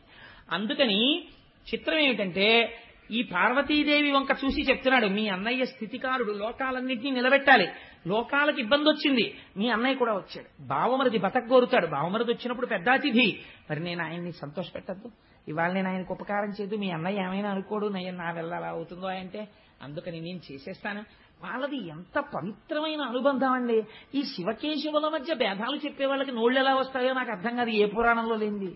అందుకని హరిమది ఆనందించిన హరినాక్షి జగంబులెల్ల ఆనందించన్ హరియును జగములు మెచ్చక గరళము వారించు టొప్పు కమలదలాక్షి. భక్షింతు హాలాహలమును రక్షింతును ప్రాణికోట్లు మధుర. నేను తినేటప్పుడు ఎలా తింటానో తెలుసా? రక్షింతు ప్రాణికోట్లను భక్షింతును హాలాహలము మధుర పలరసము క్రియన్. వీక్షింపుము నేవు నేడు అని నేను ఇప్పుడు ఒక చిన్న ద్రాక్ష పండు తినేసినట్టు తినేస్తాను పార్వతి ఈ హాలాహలాన్ని. దానివల్ల నాకేమైనా ఇబ్బంది వస్తుంది అనుకుంటున్నావేమో, ఏం భయం లేదు. నువ్వు అలా చూస్తుండు. ఎలా తింటానో తెలుసా? తినేటప్పుడు పండు నోట్లో పడేసుకుంటాను. రక్షింతు ప్రాణికోట్లను, ఈ ప్రాణికోట్లన్నింటినీ రక్షిస్తాను. ఇదొక దివ్యమైన లీల, నా లీల. ఈ లీల చూసి మనసులో అనుభవించిన వాడికి రక్షణ. అందుకని నాకు ఇప్పుడు కొత్త బిరుదునామం వస్తుంది. నువ్వేం చేస్తావో తెలుసా? హాయిగా అలా కూర్చుని వీక్షింపుము నీవు నేడు వికటాబ్జముఖి. ఇంత మాత్రం బెంగెట్టుకోక మా ఆయనకి ఏమవుతుందోనని అని చక్కగా సంతోషంగా అలా చూడు, నేను ఎలా తినేస్తానో చూద్దుగలిగి అన్నాడు. అంటే ఆవిడంది, సరే మీకు ఎలా ఇష్టమైతే అలా చేయండి, భార్యలు సాధారణంగా ఓ మాట అంటుంటారు, వాళ్ళకి కొంచెం ఇష్టం లేని పనేమో అనుకున్న దాన్ని చేయడానికి నేను పెద్ద పునాది వేస్తాడు. వేసి ఈసరి అంటే నాకు నోటికి గబుక్కుని వచ్చేస్తుంది, ఏదో ఇలా చేస్తే మనకి చాలా మంచిది, చక్కగా ఏమిటి మనుష్యులమై పుట్టి చక్కగా మనం చేసిన తర్వాత ఓ పుణ్యకార్యం చెయ్యాలి కదా, ఏం పర్వాలేదు అంతకైతే వచ్చే నెల జీతంలోనో ఎక్కడో మనం దాచుకుందాం ఓ 1000 రూపాయలు, ఈ నెల ఇలా ఖర్చు పెట్టేస్తే బాగుంటుందని నేను అనుకుంటున్నాను, మళ్ళీ కాలము దేశము అన్ని కలిసి వస్తాయా అని ఇన్ని చెప్తే ఆవిడ ఏమంటుంది, ఓహో వీడికి అటు వేపుకుంది అందుకని ఇంత ప్రణాళిక చెప్పాడు మనకు అనుకుని, మీకు ఎలా ఇష్టమైతే అలా చేయండి అంటది కదండి. అలాగే అంది పార్వతీదేవి, మీకు ఎలా ఇష్టమైతే అలా చేయండి అంటే కళ్ళు తిరిగి కింద పడిపోయిన వాడు పరీక్షిత్తు. ఏమయ్యా లోకమంతా హలాహలం పుచ్చుకోమంది, ఎంత మంచం మీదున్న మొగుడైనా పెళ్ళం ఏమంటుంది, నా పసుపు కుంకాలు నిలబడితే చాలంటుంది, కానీ ఆయనకో 4 మాత్రలు వేసి ఆగే అవతల పారేద్దరు అంద కదా. అలాంటిది ఆయన థమ్సప్ పుచ్చుకుంటున్నాడా, కోకోకోలా పుచ్చుకుంటున్నాడా, హలాహలం పుచ్చుకుంటున్నాడు. ఆవిడ చూస్తే లోకములకంతటికీ పెద్ద ఇల్లాలు, పెద్దింటమ్మ అని పేరు, పసుపు కుంకాలకి సంబంధించిన విషయం, భర్తని హాలాహలం పుచ్చుకోమని ఎలా ఒప్పుకుందయ్యా పార్వతీదేవి అన్నాడు. అంటే పోతన గారు, వ్యాస భగవానుడు వీళ్ళందరూ పరవశించి చెప్పుకున్న పద్యం మీకు చెప్పాను కదా. పోతన గారు ఏదైనా గొప్పది చెప్పవలసి వస్తే చిన్న పద్యంలో చెప్తారు. పోతన గారు అన్నారు, పార్వతీదేవి శంకరుణ్ణి హాలాహలం పుచ్చేసుకో అని ఎందుకు అనగలిగిందో తెలుసా? మృంగెడివాడు విభుండని మృంగెడిది యుగరల మనియు మేలని ప్రజకున్ మింగమని సర్వమంగళ మంగళ సూత్రము నెంతమది నమ్మినదో. ఆవిడ శంకరుడు విషం తాగుతున్నాడని తెలుసు, విషం తాగితే ప్రమాదమని తెలుసు, తాగుతున్నవాడు తన భర్తని తెలుసు, అయినా తాగమంది. ఎందుకంతో తెలుసా? ఆవిడ సర్వమంగళ, ఆవిడ సర్వమంగళయ్యి ఆవిడ మెడలో మంగళసూత్రం ఉండగా శంకరుడికి ఇబ్బంది ఎందుకు వస్తుందయా? తాగేయమంది. తన మెడలో ఉన్న మంగళసూత్రమును సర్వమంగళ అన్న దేవత ఉన్నది. అందుకే స్త్రీ నిద్రలేస్తే పక్కన ఉన్న భర్త పాదములకు నమస్కరించరు, లేవగానే ముంద తాళిబొట్టు తీసి నమస్కరిస్తారు. అలా నమస్కరించగలిగినటువంటి స్త్రీల వలన ఈ దేశానికి ప్రపంచవ్యాప్తంగా గౌరవం వచ్చింది. లేకపోతే ఎక్కడుందండి ఇటువంటి స్త్రీ జాతి వేరొక దేశంలో? ఇవాళ కలిసి ఉంటే కలిసి ఉండడం, పప్పు మాడిపోయిందంటే విడాకులు ఇచ్చి వెళ్ళిపోవడమే. కానీ ఎంత ధూర్తుడైనా లేవగానే ఇలా కళ్ళకద్దుకొని అమ్మా సర్వమంగళ, నన్ను కొట్టిన గాడిద కొడుకు కూడా ఇలాగే బతికుండాలని కోరుతుంది ఆ స్త్రీ. ఇది స్త్రీ జాతి ఔన్నత్యం ఈ దేశంలో. దీని గురించి తక్కువ చేసి మాట్లాడటం ఎప్పుడూ చేయలేదు పురాణాల్లో. కాబట్టి మంగళసూత్రము నెంతమది నమ్మినదో, శంకరుడి జీవనమునకు హేతు పార్వతీదేవి మెడలో మంగళసూత్రం అని తీర్పిచ్చారు పోతన గారు. మా శంకరాచార్య స్వామి అయితే సౌందర్యలహరిలో ఇంకో అడుగు ముందుకేసి సుధామప్యాస్వాద్య ప్రతిభయజరా మృత్యుహరిణీం విపద్యంతే విశ్వే విరిశతమఖముఖాత్యాది విశద కరాళం యక్షేళం కబళతవ తక్కాల కలనా నశంభోస్తన్మూలం తవజనని తాటంక మహిమా అన్నారు. అమ్మా ఆనాడు శంకరుడు ఏమిటో వెళ్ళాడు, హాలాహలం మింగేశాడని తెలియక వీళ్ళందరూ చెప్పుకుంటారు. ఆయన గొప్పే ఉందమ్మా, అలా మింగేశాడంటే కారణం నీ చెవులకు పెట్టుకున్న తాటంకాలమ్మా అన్నారు. ఆడదాని సౌభాగ్య వస్తువుల్లో చెవులకు పెట్టుకునేటటువంటి ఆభరణాలు ఒకటి. ఎట్టి పరిస్థితులలో భర్తకి చెవికి ఆభరణం లేకుండా కనపడకూడదు స్త్రీ. ఏ కారణం చేతనైనా తాటంకములను తీయవలసి వస్తే ఏవి పడితే అవి చెవిలో పెట్టుకుని ఉండడానికి వీలు లేదు. అది గండకాలమైతే భర్తకి తీసుకొచ్చేస్తుంది మృత్యువుని. ఏవి పెట్టుకోవాలి? 4 తాటాకులు తెప్పించుకుని చీల్చుకుని, అందుకే అమ్మవారికి సౌభాగ్యద ఇని అని పేరు. ప్రపంచంలో 8 ఉన్నాయి సౌభాగ్య వస్తువులు. వీటిని కాలితో తంటే లక్ష్మీదేవి వెళ్ళిపోతుంది. అందులో ఉప్పు ఒకటి.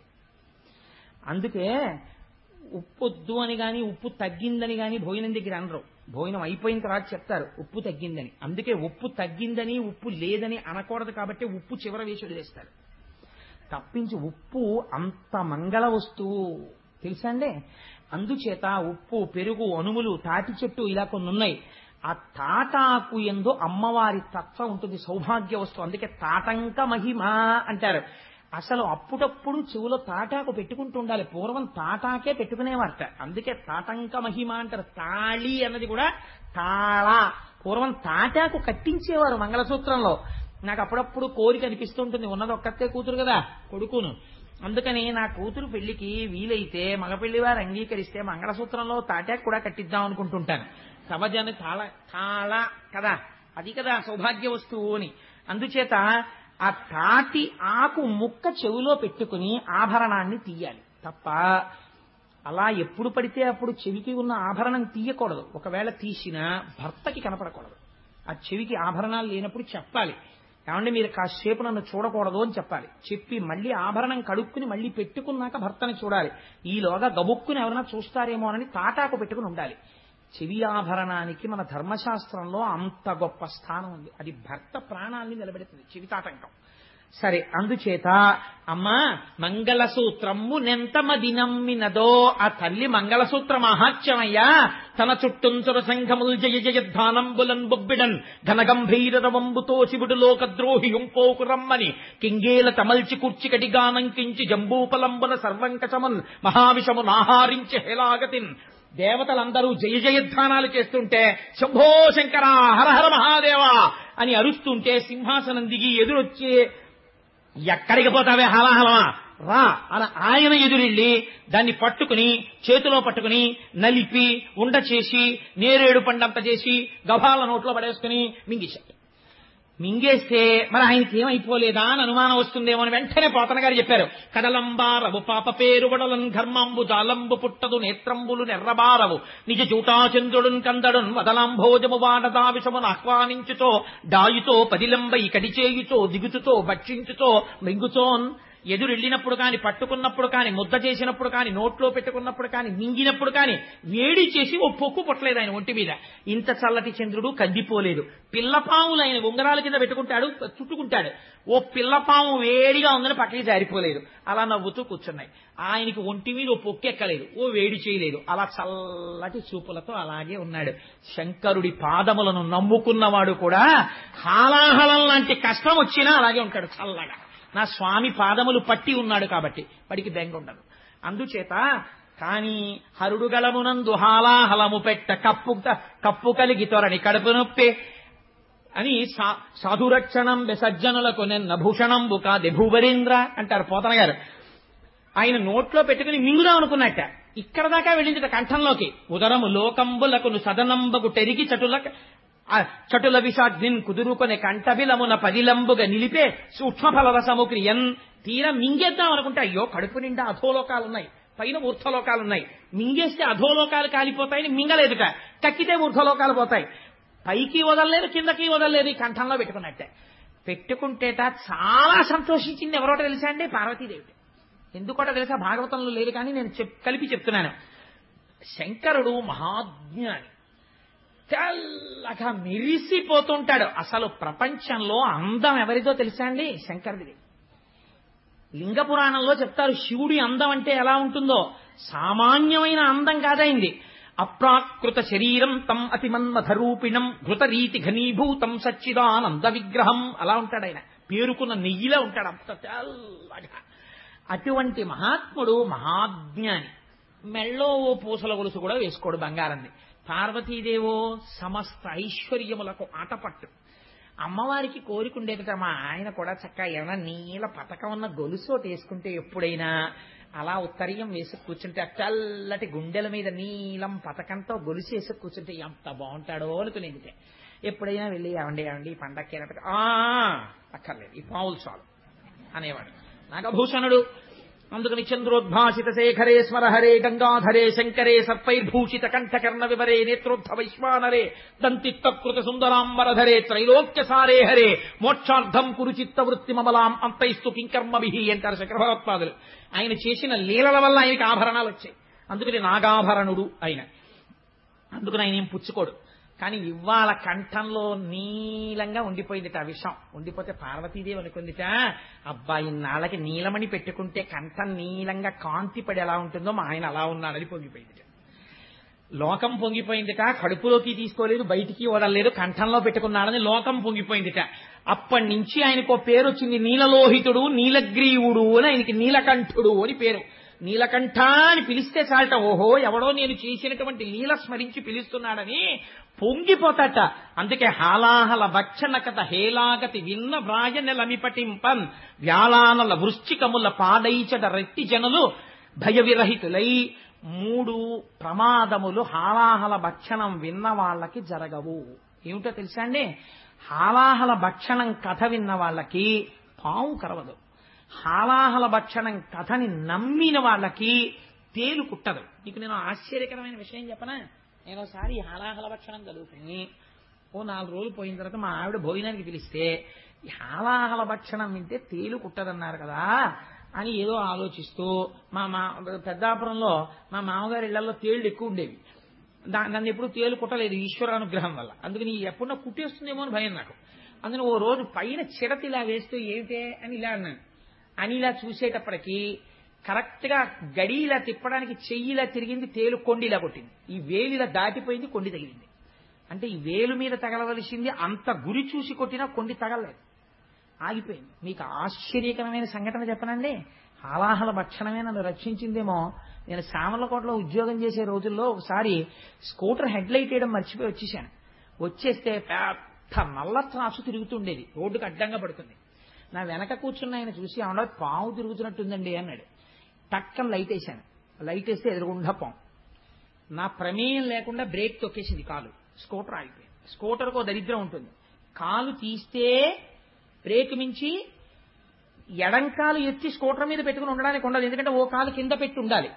ఇలా ఉన్న పాము ఇలా వెనక్కి వచ్చింది తల. అప్పటికి దాని తోకటి ఉంది పొదల్లోకి, ఇలా పడగెత్తింది హెడ్ లైట్ కాంతిలో. నిజంగా నాకు ఇప్పటికీ మనస్సులో ఉంటుంది ఆ పడగ. మెరిసిపోతూ నాలుకలు 2 ఇలా బయటికి వస్తూ ఎర్రగా ఇలా ఇలా ఇలా ఇలా తిప్పింది తల. అక్కడే ఉంది నా పాదం, ఎడం పాదం కింద. అది ఆ రోజు కొట్టాలనుకుంటే ఒక్క క్షణం బండి టక్ టక్ టక్ టక్ టక్ టక్ టక్ టక్లాడుతూ చిమ్మ చీకట్లో అలా నిలబడి ఉన్నాను. వెనకాల ఆయన గుండెలు ఆగిపోయి 2 కాళ్ళు పైకెత్తేసుకుని ఆయన కూర్చున్నాడు. అది ఇలా ఇలా చూసి ఏమనుకుందో, వీడిని నేను చంపకూడదు అనుకుందో ఏమో, తలంచుకుని మళ్ళీ ఇటు తిరిగి పొదలోకి వెళ్ళిపోయింది. అది వెళ్ళిపోవడానికి 1/2 నిమిషం టైం పట్టిందని అంత శరీరం. ఆనాడు పాము కరవకుండా నన్ను రక్షించిన వాడు నా స్వామి తప్ప ఎవరు రక్షించగలరు? ఈశ్వరుడు రక్షించాడు. ఆ పూనికతో ఆ భక్తితో చెప్పుకున్నాను తప్ప ఎప్పుడైనా పురాణం చెప్పుకుంటే నేను ఇతర కోరికలతో చెప్పుకోలేదు. అట్లాంటి సంఘటనలే నాకు భగవంతుడి పట్ల కృతజ్ఞతనిపించాయి. కాబట్టి వ్యాలానల వృశ్చికముల పాడైచర రెట్టి జనులు భయ విరహితులై అగ్నిహోత్రంలో కాలిపోయే ప్రమాదాలు రావు. అందుకే ఎప్పుడైనా ప్రమాదాలు ముంచుకొస్తే ఒక మాట చెప్తారు, పోనీ కనీసం చదవడం రాకపోతే ఇలాంటివి హాలాహల భక్షణ కథ. అందుకే ఇలాంటి వాటిని ఏం చేస్తారో తెలుసా అండి, బాగా దీర్ఘంగా చెప్పరు. ఇది ఒక కాగితం పట్టుకుని మీకేమీ రాకపోయినా ఇక్కడున్నది ఇక్కడ రాసిస్తే చాలు. అగ్నిహోత్రం వలన ప్రమాదం వస్తోందని జాతకంలో ఉంటే ఇది రాస్తే ఏ వేలో కొద్దిగా కాలు వదిలేస్తుంది. అంతంత శక్తులు ఇటువంటి లీలలయందున్నాయి. అది క్షీరసాగర మథనంలో ఆవిష్కరించి వ్యాస భగవానుడు ఫలశ్రుతి చెప్పారు. ఆనాడు స్వామి హాలాహలాన్ని పుచ్చేసుకున్నారు. దేవతలందరూ సంతోషించారు. మళ్లీ బయలుదేరారు. ఆనందంతో మళ్లీ పాల సముద్రం దగ్గరికి వెళ్ళిపోయారు. అమ్మయ్యా, మొత్తానికి హాలాహల భక్షణం అయిపోయింది. ఈ పుణ్యమాని పార్వతీ పరమేశ్వరులు ఇద్దరిని చూసేశాం. చిత్రం ఏమిటో తెలుసా అండి, అగ్రపూజ అని ముందు పెద్దవాడికి నమస్కారం చేసి అప్పుడు మొదలు పెడతారు ఏ పూజ అయినా. తప్ప మామూలుగా మొదలు పెట్టకూడదు. ఒక పెద్ద ఆయన్ని ఎవరినో పిలిచి ఆయనకు నమస్కారం పెట్టి మొదలెడతారు. మొదలెడితే ఏమవుతుందో తెలుసా అండి, విఘ్నం రాదు. ఆయన ఒక ఆశీర్వచనం చేస్తాడు, ఆ ఆశీర్వచన బలం కాపాడేస్తుంది. కాబట్టి అందుకే పెళ్లిలో అంతమంది పెద్దలకి నమస్కారం పెట్టిస్తారు. అది జీవన యాత్ర. అన్నాళ్లు కలిసి ఉండాలి. పెద్దలకి నమస్కారాలు పెట్టి అక్షతలు వేయిస్తారు. కానీ ఇవాళ మన దౌర్భాగ్యం ఏమైపోయిందంటే వాడు బూట్లు వేసుకుని నమస్కారం పెడతాడు. యువతల వాడు ఆశీర్వచనం ఎలా చేస్తాడు? కాబట్టి ఏదో పాపం పోన్లే, వీడి అజ్ఞానము క్షమించబడుగాక అని అక్షత అయ్యాలి తప్ప ఆశీర్వచనం చేయడం ఎలా కుదురుతుంది? చెప్పులు వేసుకుని నమస్కారం పెట్టేవాడికి ఆశీర్వచనం ఏంటి? బూట్లు వేసుకుని నమస్కారం పెట్టేవాడికి. అందుకని వాడికి ఆశీర్వచనం చేయడం కుదరదు. వాడు అహంకారంతో ఉన్నాడు. నువ్వు మహాత్యాగి అయితే ఏమో, అయితే కనీస మర్యాద ఏది, కనీస సంస్కారం ఏది? మర్యాద నేర్చుకోవాలి, ప్రయత్నపూర్వకంగా సంస్కారం నేర్చుకోవాలి. ఇది నిన్ను కాపాడేది. కాబట్టి వీళ్ళు మళ్ళీ శ్రీమన్నారాయణుడు చెప్పాడు కదా, మనందరికీ కూడా ముందు హాలాహలం వస్తుంది, బెంగ పెట్టుకోవద్దు, మనం మళ్లీ వెళ్లి క్షీరసాగరాన్ని మధించాలన్నాడు. అందుకని అందరూ బయలుదేరి ఇప్పుడు మళ్లీ వాసుకుని చుట్టి మళ్లీ క్షీరసాగర మదనం మొదలుపెట్టి ఉత్సాహంగా ప్రమాదం వెళ్ళిపోయింది కదా, ఇంకా హాలాహలం వచ్చేసింది, ఇంకా ఏవో వస్తువులు వస్తాయన్నాడు ఆయన. ఓ మాట చెప్పాడు, హాలాహలం వచ్చినప్పుడు భయపడకండి, మళ్లీ చెప్పండి, కానీ మంచి మంచి వస్తువులు వస్తాయి రే, కానీ వాటి మీద దృష్టి పెట్టుకోకండి అన్నాడు. అవి ఏమిటో చూడాలనుంది, ఇవేమిటో చాలా మంచివి మన దృష్టి లాగేస్తాయన్నాడు, కానీ అడగద్దన్నాడు. కానీ అసలు అవి ఏమిటో చూద్దాం, ఒక్కొక్కటి వస్తాయని సంతోషంగా తిప్పేస్తున్నారు పాలసముద్రం వంక చూస్తూ. హాలాహలం రావడం చూశారు కదా, కాబట్టి ఇప్పుడు కూడా అలాగే వస్తుంది అక్కడి నుంచి అని తిప్పుతున్నారు. తిప్పుతుంటే ఆ ఆనంద సమయంలో అగ్నిహోత్రియనుచు ఆసురభిని దేవమునులు పుచ్చికొని రిమునిరింగి విభుద సంఘములకు వెర్రవతో ఆధ్వర హవులు పెట్టు కొరకు అవనినాథ. మొట్టమొదట అందులోంచి సురభి కామధేనువు పైకొచ్చింది. ఆ పైకి వచ్చేటప్పుడు మొట్టమొదట వీపు, కొమ్ములు, తల, పృష్ఠభాగం, ఆ అందమైనటువంటి శరీరం, దాని 4 పాదములు, తోక, ఆ కన్నులు, ఆ ముట్టె, ఆ తల కనపడేటట్టుగా కామధేను వచ్చి నిలబడింది. అది కామధేనువు కోరికున్న కోరికలు తీరుస్తుంది.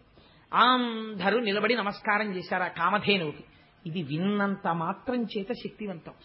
ఆ కామధేనువుకి నమస్కరిస్తే దేవమునులు అన్నారు, మహర్షులు, వీళ్ళకి లౌకికమైన కోరికలుండవు, ఇంకా దాన్ని తీసుకొచ్చి పెరట్లో పెట్టేస్తమానం ఓ కప్పు కాఫీ ఇచ్చే, ఓ కప్పు టీ ఇచ్చే అంటూ ఉండరు. ఈ పాలతో మేము హవిస్సులు అర్పిస్తాం అన్నారు. ఎందుకు ఇస్తారు హవిస్సులు? లోక కళ్యాణార్థం. వాళ్ళు దేవమునులు, వాళ్ళకి కోరికలుండవు, వాళ్ళు చెయ్యాలి. అందుకే బ్రాహ్మణుడికి గోదానం చేశారు అంటారు. ఎందుకో తెలుసా అండి? ఆయన ఏం చేస్తాడు, తోడెట్టుకు పెరుగు తిండం, ఆయన ఓ పట్టుకెళ్లి శివలింగానికి అభిషేకం చేస్తాడు. చేస్తే ఏమవుతుంది, లింగం చల్లబడుతుంది. శివలింగం చల్లబడితే లోకం అంతా చల్లగా ఉంటుంది. అందుకే ఆవు పాలు పట్టుకెళ్లి అయ్యగారికి ఇవ్వండిరా కాశిని అంటుంటారు పెద్దలు. కారణం ఏమిటి, దానివల్ల లోకమునకంతటికీ మేలు చేయించినటువంటి పుణ్యంలో 6వ వంతు తన ఖాతాలో పడిపోతుంది వచ్చి. కాబట్టి తేలిక మార్గం ఏడో బ్రాహ్మడికి పట్టుకెళ్ళి ఆవు పాలు ఇచ్చి అభిషేకం చేసుకోండి అని చెప్పడమే. అందుకనే పట్టుకెళ్ళి ఆవు పాలు ఇస్తూ ఉంటారు, అదండి దాని వెనకాల ఉన్న రహస్యం. అందుకని ఇప్పుడు మొట్టమొదటి ఇది చేసిన వాడు ఎవరు? శ్రీమన్నారాయణుడు చేశాడు. ఇప్పుడు ఈ సురభిని ముందే చెప్పాడు ఆయన, ఎవరు అడక్కండి అని. వీళ్ళకేం తెలుసు, వెర్రేళ్ళు దైత్యులకి అమృతం వస్తుంది అవుదాని లేరా అనుకున్నారు. ముందు మనం ఇది జరిగితే తర్వాత మీరు అది పుచ్చుకున్నారు కదా, ఇది ఇవ్వనంటాడేమో ఊరుకున్నారు, వాళ్ళ అదృష్టం. ఆయన విష్ణుమాయ కల్పించాడు కూడా. ఆ గోవుని చూసి స్వామి అన్నారు, దేవమునులు పుచ్చుకోండి, మీరు దీని పాలతో హవిస్సులు అర్పిస్తారు, దేవతలు సంతోషించి వర్షాలు కురుస్తాయి, అందరూ బాగుంటారు. ఒక్కడూ కోరుకునేవాడికి కామధేనువు కాదు, అందరికీ పనికొచ్చేవాడికి కామధేను ఉండాలి. అందుకని కామధేనువుని దేవమునులకి ఇవ్వండి అన్నారు. దేవమునులు పుచ్చుకున్నారు. పుచ్చుకున్న తర్వాత అప్పుడు మళ్లీ పాలసముద్రాన్ని చిలకడం మొదలుపెట్టారు. చిలకడం మొదలుపెట్టగానే అందులోంచి ఒక తెల్లటి గుర్రం ఒకటి బయటికి వచ్చింది. దాన్ని ఉచ్చైశ్రవము అంటారు. ఈ ఉచ్చైశ్రవాన్ని చూడగానే ఇంద్రుడికి కించిత్ మమకారం పుట్టింది. గుర్రం చాలా బాగుంది అనుకున్నాడు. శ్రీమన్నారాయణుడు వెంటనే చూసి అన్నాడు, ఊరుకున్నాడు. చూశాడు కదా ఆయన చెప్పిన మాట వినాలని. బలిచక్రవర్తి అడిగాడు. దీనికి వెనకాతల రహస్యం ఏమిటో నేను చివర చెప్తాను. ఆ 10 మాటలు చెప్తున్నాను ఇవాళ, మీకు అనుమానం రాకుండా. ఆ ఉచ్చైశ్రవాన్ని బలిచక్రవర్తి అడిగాడు, రాక్షసులకి రాజు, నాకు కావాలని, నీకు ఇవ్వాలని నేను చూస్తున్నాను అనుకుని తీసుకోన్నాడు స్వామి. అది సచ్చంద్ర పాండురంబై ఉచ్చైశ్రవమనగ దురగ మొగిజనీయించన్ పుచ్చుకుని బలిదైచుండిచ్చకొనండయ్య ఇంద్రుడీశ్వర శిక్షన్. ఈశ్వరుడు వద్దన్నాడు కాబట్టి ఇంద్రుడు అడగలేదు. ఉచ్చైశ్రవాన్ని పుచ్చుకోకూడదు. ఎందుకు పుచ్చుకోకూడదు? ఈశ్వరుడు వద్దన్నాడు. ఒక కథ ఉంది, అది పుచ్చుకోకండి. ఆనాడు వాళ్ళకి కాదు, దేవతలుగా ఉండాలనుకున్న వాళ్ళందరూ ఆ గుర్రాన్ని పుచ్చుకోకూడదు. కామధేనువుని పుచ్చుకో, హవిస్సులకి వాడుకో. ఏమిటి రహస్యాలు తర్వాత చెప్తాను. అందుకని అంటే చివరి వరకు చాలా వస్తాయండి. ఒక్కొక్కటి చెప్తూ కూర్చుంటే పంచమి నాడు లక్ష్మీదేవిని తీసుకురావాలి.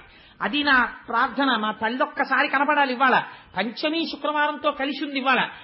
ఇది విని లక్ష్మీదేవి రాగానే ఇంద్రుడికి దరిద్రం తొలగిపోయింది. దుర్వాస శాపం వల్ల వచ్చినటువంటి శాపం ఇక్కడ చెప్పలేదు భాగవతంలో. దేవీ భాగవతంలో చెప్పారు. ఒక గొప్ప స్తోత్రం ఉంది లక్ష్మీదేవిని ఉద్దేశించి. ఆ స్తోత్రం ఎవరు చెప్తారో వాళ్ళకి దరిద్రం తొలగుతుంది. కొన్ని కోట్ల జన్మలు అనుభవించవలసిన దరిద్రం నశిస్తుంది. ఆ స్తోత్రం ఇవాళ మనందరం కలిసి చెయ్యాలని నా తాపత్రయం. అందుకని ఆఖరణ చెప్తానంటున్నాను ఈ తత్వం అంతా కలిపి ఒక్కసారి. ఆ తరువాత మళ్లీ చిలకడం మొదలుపెట్టారు. ఎల్ల ఋతువులందు ఎలవారి పరువమై ఇంద్రువిరుల తోటకేపు తెచ్చి కోరువచ్చు వారి కోర్కెలు ఈడెడు వేల్పుమ్రాను పాల వెళ్లి పుట్టే.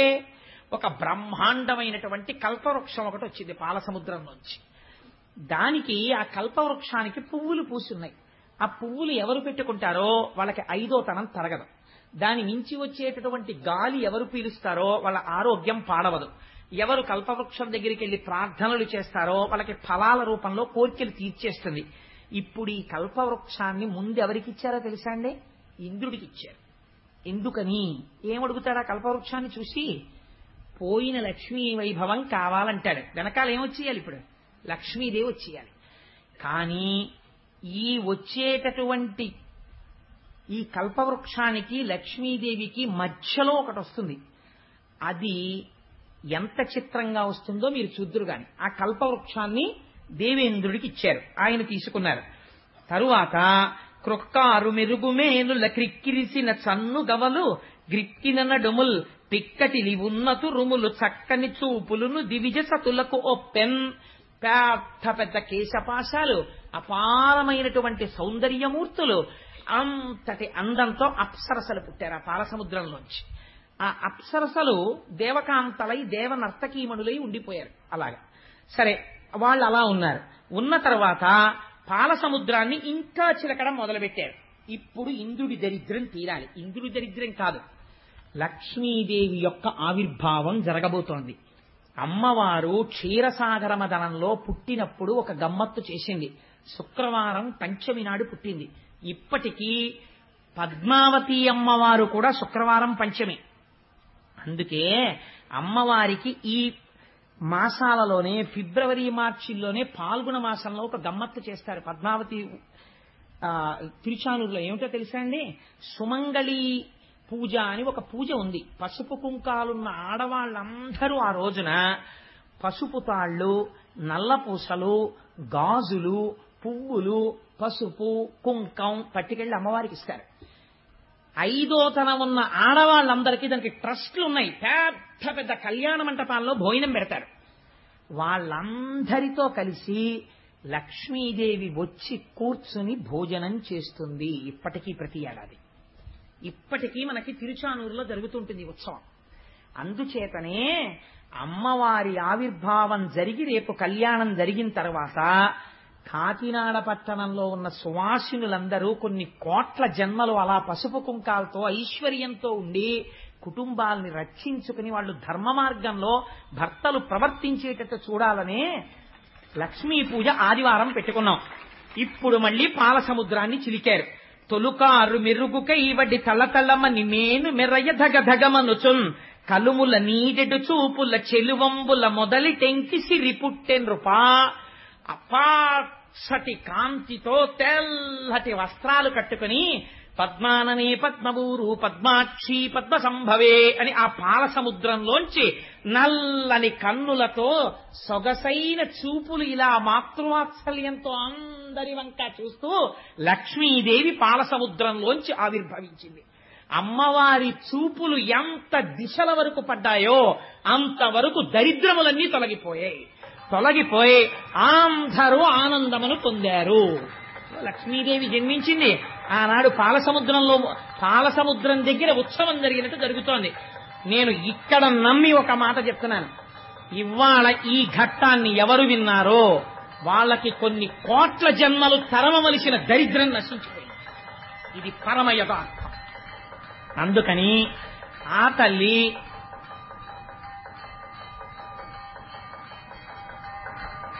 ఒక్కసారి మీ అందరూ కూడా మానసికంగా అదిగో అక్కడ నీరాజనాన్ని తీసుకోండి. ఒక్కసారి అది కళ్ళకద్దుకుని నమస్కారం చేసుకోండి. స్వామి త్రిమూర్త్యాత్మకమై దత్తాత్రేయుడై ఉన్నాడు. చక్కటి జేగంటలు మోగే ఈ దేవాలయంలోనూ అటువంటి పరమ పవిత్రమైనటువంటి లక్ష్మీదేవి యొక్క ఆవిర్భావము జరిగింది. ఇంకా దేవేంద్రుడికి దరిద్రం ఏమిటండి? అందుకే పోతన గారు ప్రారంభిస్తూనే లక్ష్మీ ఆవిర్భావాన్ని ఎంత గొప్ప మాట వేశారో చూడండి. కలుముల నీడెడు చూపుల, అమ్మవారి చూపుల్లోంచి ఐశ్వర్యం వస్తుంది. అందుకే ఆదివారం నాడు కనకధారా స్తోత్రాన్ని అనుసంధానం చేస్తున్నాం. శంకరాచార్య స్వామి వారి దేవాలయ నిర్మాణం జరిగినప్పుడు అందరికీ కూడా కొన్ని వేల ప్రతులు ముద్ర వేసి పంచిపెట్టారు సత్యనారాయణ రెడ్డి గారు. ఎవరైనా కనకధారా స్తోత్రం లేని వాళ్ళుంటే ఈ రేపట్లోనే జెరాక్స్ చేయించుకుని తెచ్చుకోండి. అమ్మవారి చూపుల గురించి శంకరాచార్యుల వారు ఎంత వర్ణన చేశారో కనకధారలో. ఆ రోజున లక్ష్మీ పూజ చెయ్యగానే అందరం కలిసి కనకధారా స్తోత్రం చేద్దాం ఫలితాన్ని పొందడం కోసమని. అందుకని కలుముల నీడెడు చూపుల అమ్మవారి యొక్క దృష్టిలోంచి ఐశ్వర్యం కురిచేస్తోందిట. అటువంటి చూపులు చూస్తూ అమ్మవారు మళ్లీ పాల సముద్రము నుండి చెలువంబుల మొదలి టెంకి సిరి పుట్టెన్రుపా ఆ లక్ష్మీదేవి ఆవిర్భవించినది. ఇప్పుడు పుట్టగానే ఆ తల్లి యవ్వనంలో పుట్టి ఇంద్రుడు వెంటనే కలశస్థాపనం చేసి అమ్మవారిని ఆ దర్శనం చేసి చెప్పినటువంటి స్తోత్రం భాగవతంలో లేదు, కానీ దేవీ భాగవతంలో ఉంది. దానికి పెద్దలు ఒక మాట చెప్తారు. ఈ స్తోత్రాన్ని తెలిసి కాని తెలియక కాని ఎవరైనా కొన్ని రోజుల నియమం ఉంది, చేస్తే వాడికి ఎంత ఐశ్వర్యం వెళ్ళిపోతుందంటే వాడు భూమండలాన్ని శాసించే చక్రవర్తిత్వానికి వెళ్ళిపోతాడు. తెలిసో తెలియకో చేసిన వాళ్లే అటువంటి ఐశ్వర్యవంతులయ్యారు. పక్కన నారాయణ భక్తితో కలిస్తే భక్తితో కూడిన ఐశ్వర్యం వస్తుంది. సరే, అందుచేత అటువంటి తల్లి ఆవిర్భావాన్ని ఇవాళ మనం అందరం మనస్సులో దర్శనం చేసి తెల్లటి చీర కట్టుకుని పచ్చటి ముఖంతో బంగారు రంగుతో మెరిసిపోతూ నల్లటి జుత్తుతో కబరీబంధం నిండా చెంగల్వ పూలు, ఆ తర్వాత చక్కటి సంపంగి పూలు, మల్లెపూలు, జాజి పూలు అలంకారం చేసుకుని మెడ నిండా హారాలు వేసుకుని ఇలా చేతితో ఐశ్వర్యాన్ని కురిపిస్తూ వరదముద్ర పట్టి నీ కోరికలు తీరుస్తాను సుమా అని అందరికీ అభయం ఇస్తూ 2 పాదములు ఇలా కలిపి పద్మాసనం వేసుకుని అయ్యో బిడ్డలందరూ నా పాదాలు చూడాలనుకుంటున్నారని మన కోసమని అమ్మవారు తన కుడి పాదాన్ని కిందికి చాపి ఆ పచ్చటి పాదం, ఎర్రటి వేళ్లు, తెల్లటి గోళ్లు, దానికి అలంకారం చేయబడిన పసుపు, చుట్టూ ఉన్న లత్తుక, అమ్మ పాదాల మీద పూజ చేయబడిన పువ్వులు, ఆ పువ్వులకి శిరస్సు వంచి ఆ పాదపద్మములకు నమస్కరిస్తూ మనం అందరం కలిసి ఒక్కసారి దేవీ భాగవతాంతర్గతమైనటువంటి ఆనాడు ఇంద్రుడు చేసినటువంటి లక్ష్మీ స్తోత్రాన్ని చెప్తాను. అందరూ కూడా పరమ భక్తి శ్రద్ధలతో నమస్కరిస్తూ లక్ష్మీదేవిని ఉద్దేశించి ఆ ప్రార్థనా శ్లోకాన్ని చెప్పండమ్మా. నమః కమలవాసిన్యై నారాయణ్యై నమో నమః కృష్ణప్రియాయై సతతం. నీటిలో ఉండేటటువంటి కప్పలు పాలసముద్రంలోంచి పైకి లేచాయి అన్నారు క్షీరసాగర మథనంలో, ఇందాక చెప్పాను కదా. అందుకని ఇవాళ కప్ప రూపంలో వచ్చి శ్రీమన్నారాయణుడు వేదిక ముందుకొచ్చి మరీ దర్శనమిస్తున్నాడు. చూడండి, క్షీరసాగర మథనం అవగానే నాకైతే ఆయన నోరు ఇలా ఇలా ఇలా ఇలా అనడంలో ఆదికూర్మం ఆ రోజున ఇలాగే కూర్చుంది సుమా అని చెప్పడానికి వచ్చాడా అన్నట్టుగా మహానుభావుడు ఇవాళ నారాయణుడే వచ్చాడు అమ్మవారి స్తోత్రం చేసేటప్పటికీ. ఒరే, నేను మీ అందరికీ ప్రత్యక్ష దర్శనం ఇస్తున్నాను, క్యాంప్ చేశాడన్నావు కదా, ఇదిగో మీకు దర్శనం ఇస్తున్నానని కనబడ్డాడు. కానీ ఉపన్యాసం అయిన తర్వాత ఆయన మీద పడిపోయి నమస్కారాలు చేసేయకండి, ఆయనకి ఇబ్బందిగా ఉంటుంది. చల్లనివాడు కదా, మీకు చెప్పాను కదా, ఎన్ని కష్టాలున్నవాడు ఆయన్ని పుట్టుకుంటే చల్లగా ఉంటుందని. కప్ప చల్లగా ఉంటుందండి. కప్ప రూపంలో వచ్చాడు, నీళ్లలో ఉండగలడు, భూమి మీద ఉండగలడు, ఉభయచరంగా వచ్చాడు. నా స్వామి దర్శనంగానే నేను భావించి నమస్కరిస్తూ నమః కమలవాసిన్యై నారాయణ్యై నమో నమః కృష్ణప్రియాయై సతతం మహాలక్ష్మీ నమో నమః పద్మపత్రేక్షణాయై చ పద్మాస్యాయై నమో నమః పద్మాసనాయై పద్మిన్యై వైష్ణవ్యై చ నమో నమః సర్వసంపత్స్వరూపిణ్యై సర్వాధారాయై నమో నమః హరిభక్తి ప్రదాత్రీ చ హర్షదాత్రీ నమో నమః కృష్ణవక్షస్థితాయై చ కృష్ణేశాయై నమో నమః చంద్రశోభాస్వరూపాయై రత్నపద్మే చ శోభనే సంపత్వధిష్టాతృదేవ్యై సంపత్వధిష్టాతృదేవ్యై అంటే సంపత్తికి అధిష్టానమైనటువంటి దేవత, ఐశ్వర్యమునివ్వగలిగినది. సంపత్ అధిష్టాతృదేవ్యై మహాదేవ్యై నమో నమః. నమో బుద్ధిస్వరూపాయై బుద్ధిదాయ్యై నమో నమః. యథా మాత స్తనాంధానాం శిశూనాం శైశవే సదా. అంటే ఎంత గొప్ప స్తోత్రమో చూడండి, ఎలా పూర్తి చేస్తున్నారో. యథా మాతా స్తనాంధానాం శిశూనాం శైశవే సదా. అంటే పిల్లవాడు శిశువుగా ఉన్నప్పుడు ఆ శిశువుగా ఉన్న బిడ్డణ్ణి బ్రతికించగలిగిన శక్తి ప్రపంచమునందు అమ్మ పాలు తప్ప వేరొకటి లేదు. ఈ లోకమునందు నేను సుఖశాంతులతో ఉండడానికి ఐశ్వర్యము తప్ప వేరొక దిక్కు లేదు. అందుకని ఐశ్వర్యము ఉండవలసినదే, ప్రయత్నపూర్వకంగా నిరసించకూడదు, తృప్తి ఉండాలి. అందుకని అమ్మా ఆనాడు బిడ్డడైనందుకు వాత్సల్యముతో అమ్మ పాలిచ్చి బ్రతికించినట్టు సమస్త లోకములకు తల్లివైన నువ్వు కూడా దయతో మాకు ఐశ్వర్యమునిచ్చి కాపాడు. ఎంత గొప్ప మాటతో పూర్తి చేశాడో చూడండి ఇంద్రుడు. యథా మాతా స్తనాంధానాం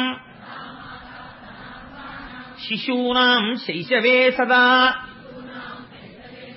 తథా త్వం సర్వదా మాతా సర్వేషాం సర్వరూపతః. అలా అమ్మా మమ్మల్ని అందరినీ నువ్వు కాపాడి రక్షించు. అమ్మ స్తోత్రంలో ఒక గమ్మత్తుంది, మీరు గమనించారో లేదో. ఆ తల్లి ఏమి చెయ్యగలదో అంటే నారాయణ్యై నమో నమః. అటువంటి తల్లి మనకి హరిభక్తి ప్రదాత్రై చ హర్షదాత్రై నమో నమః.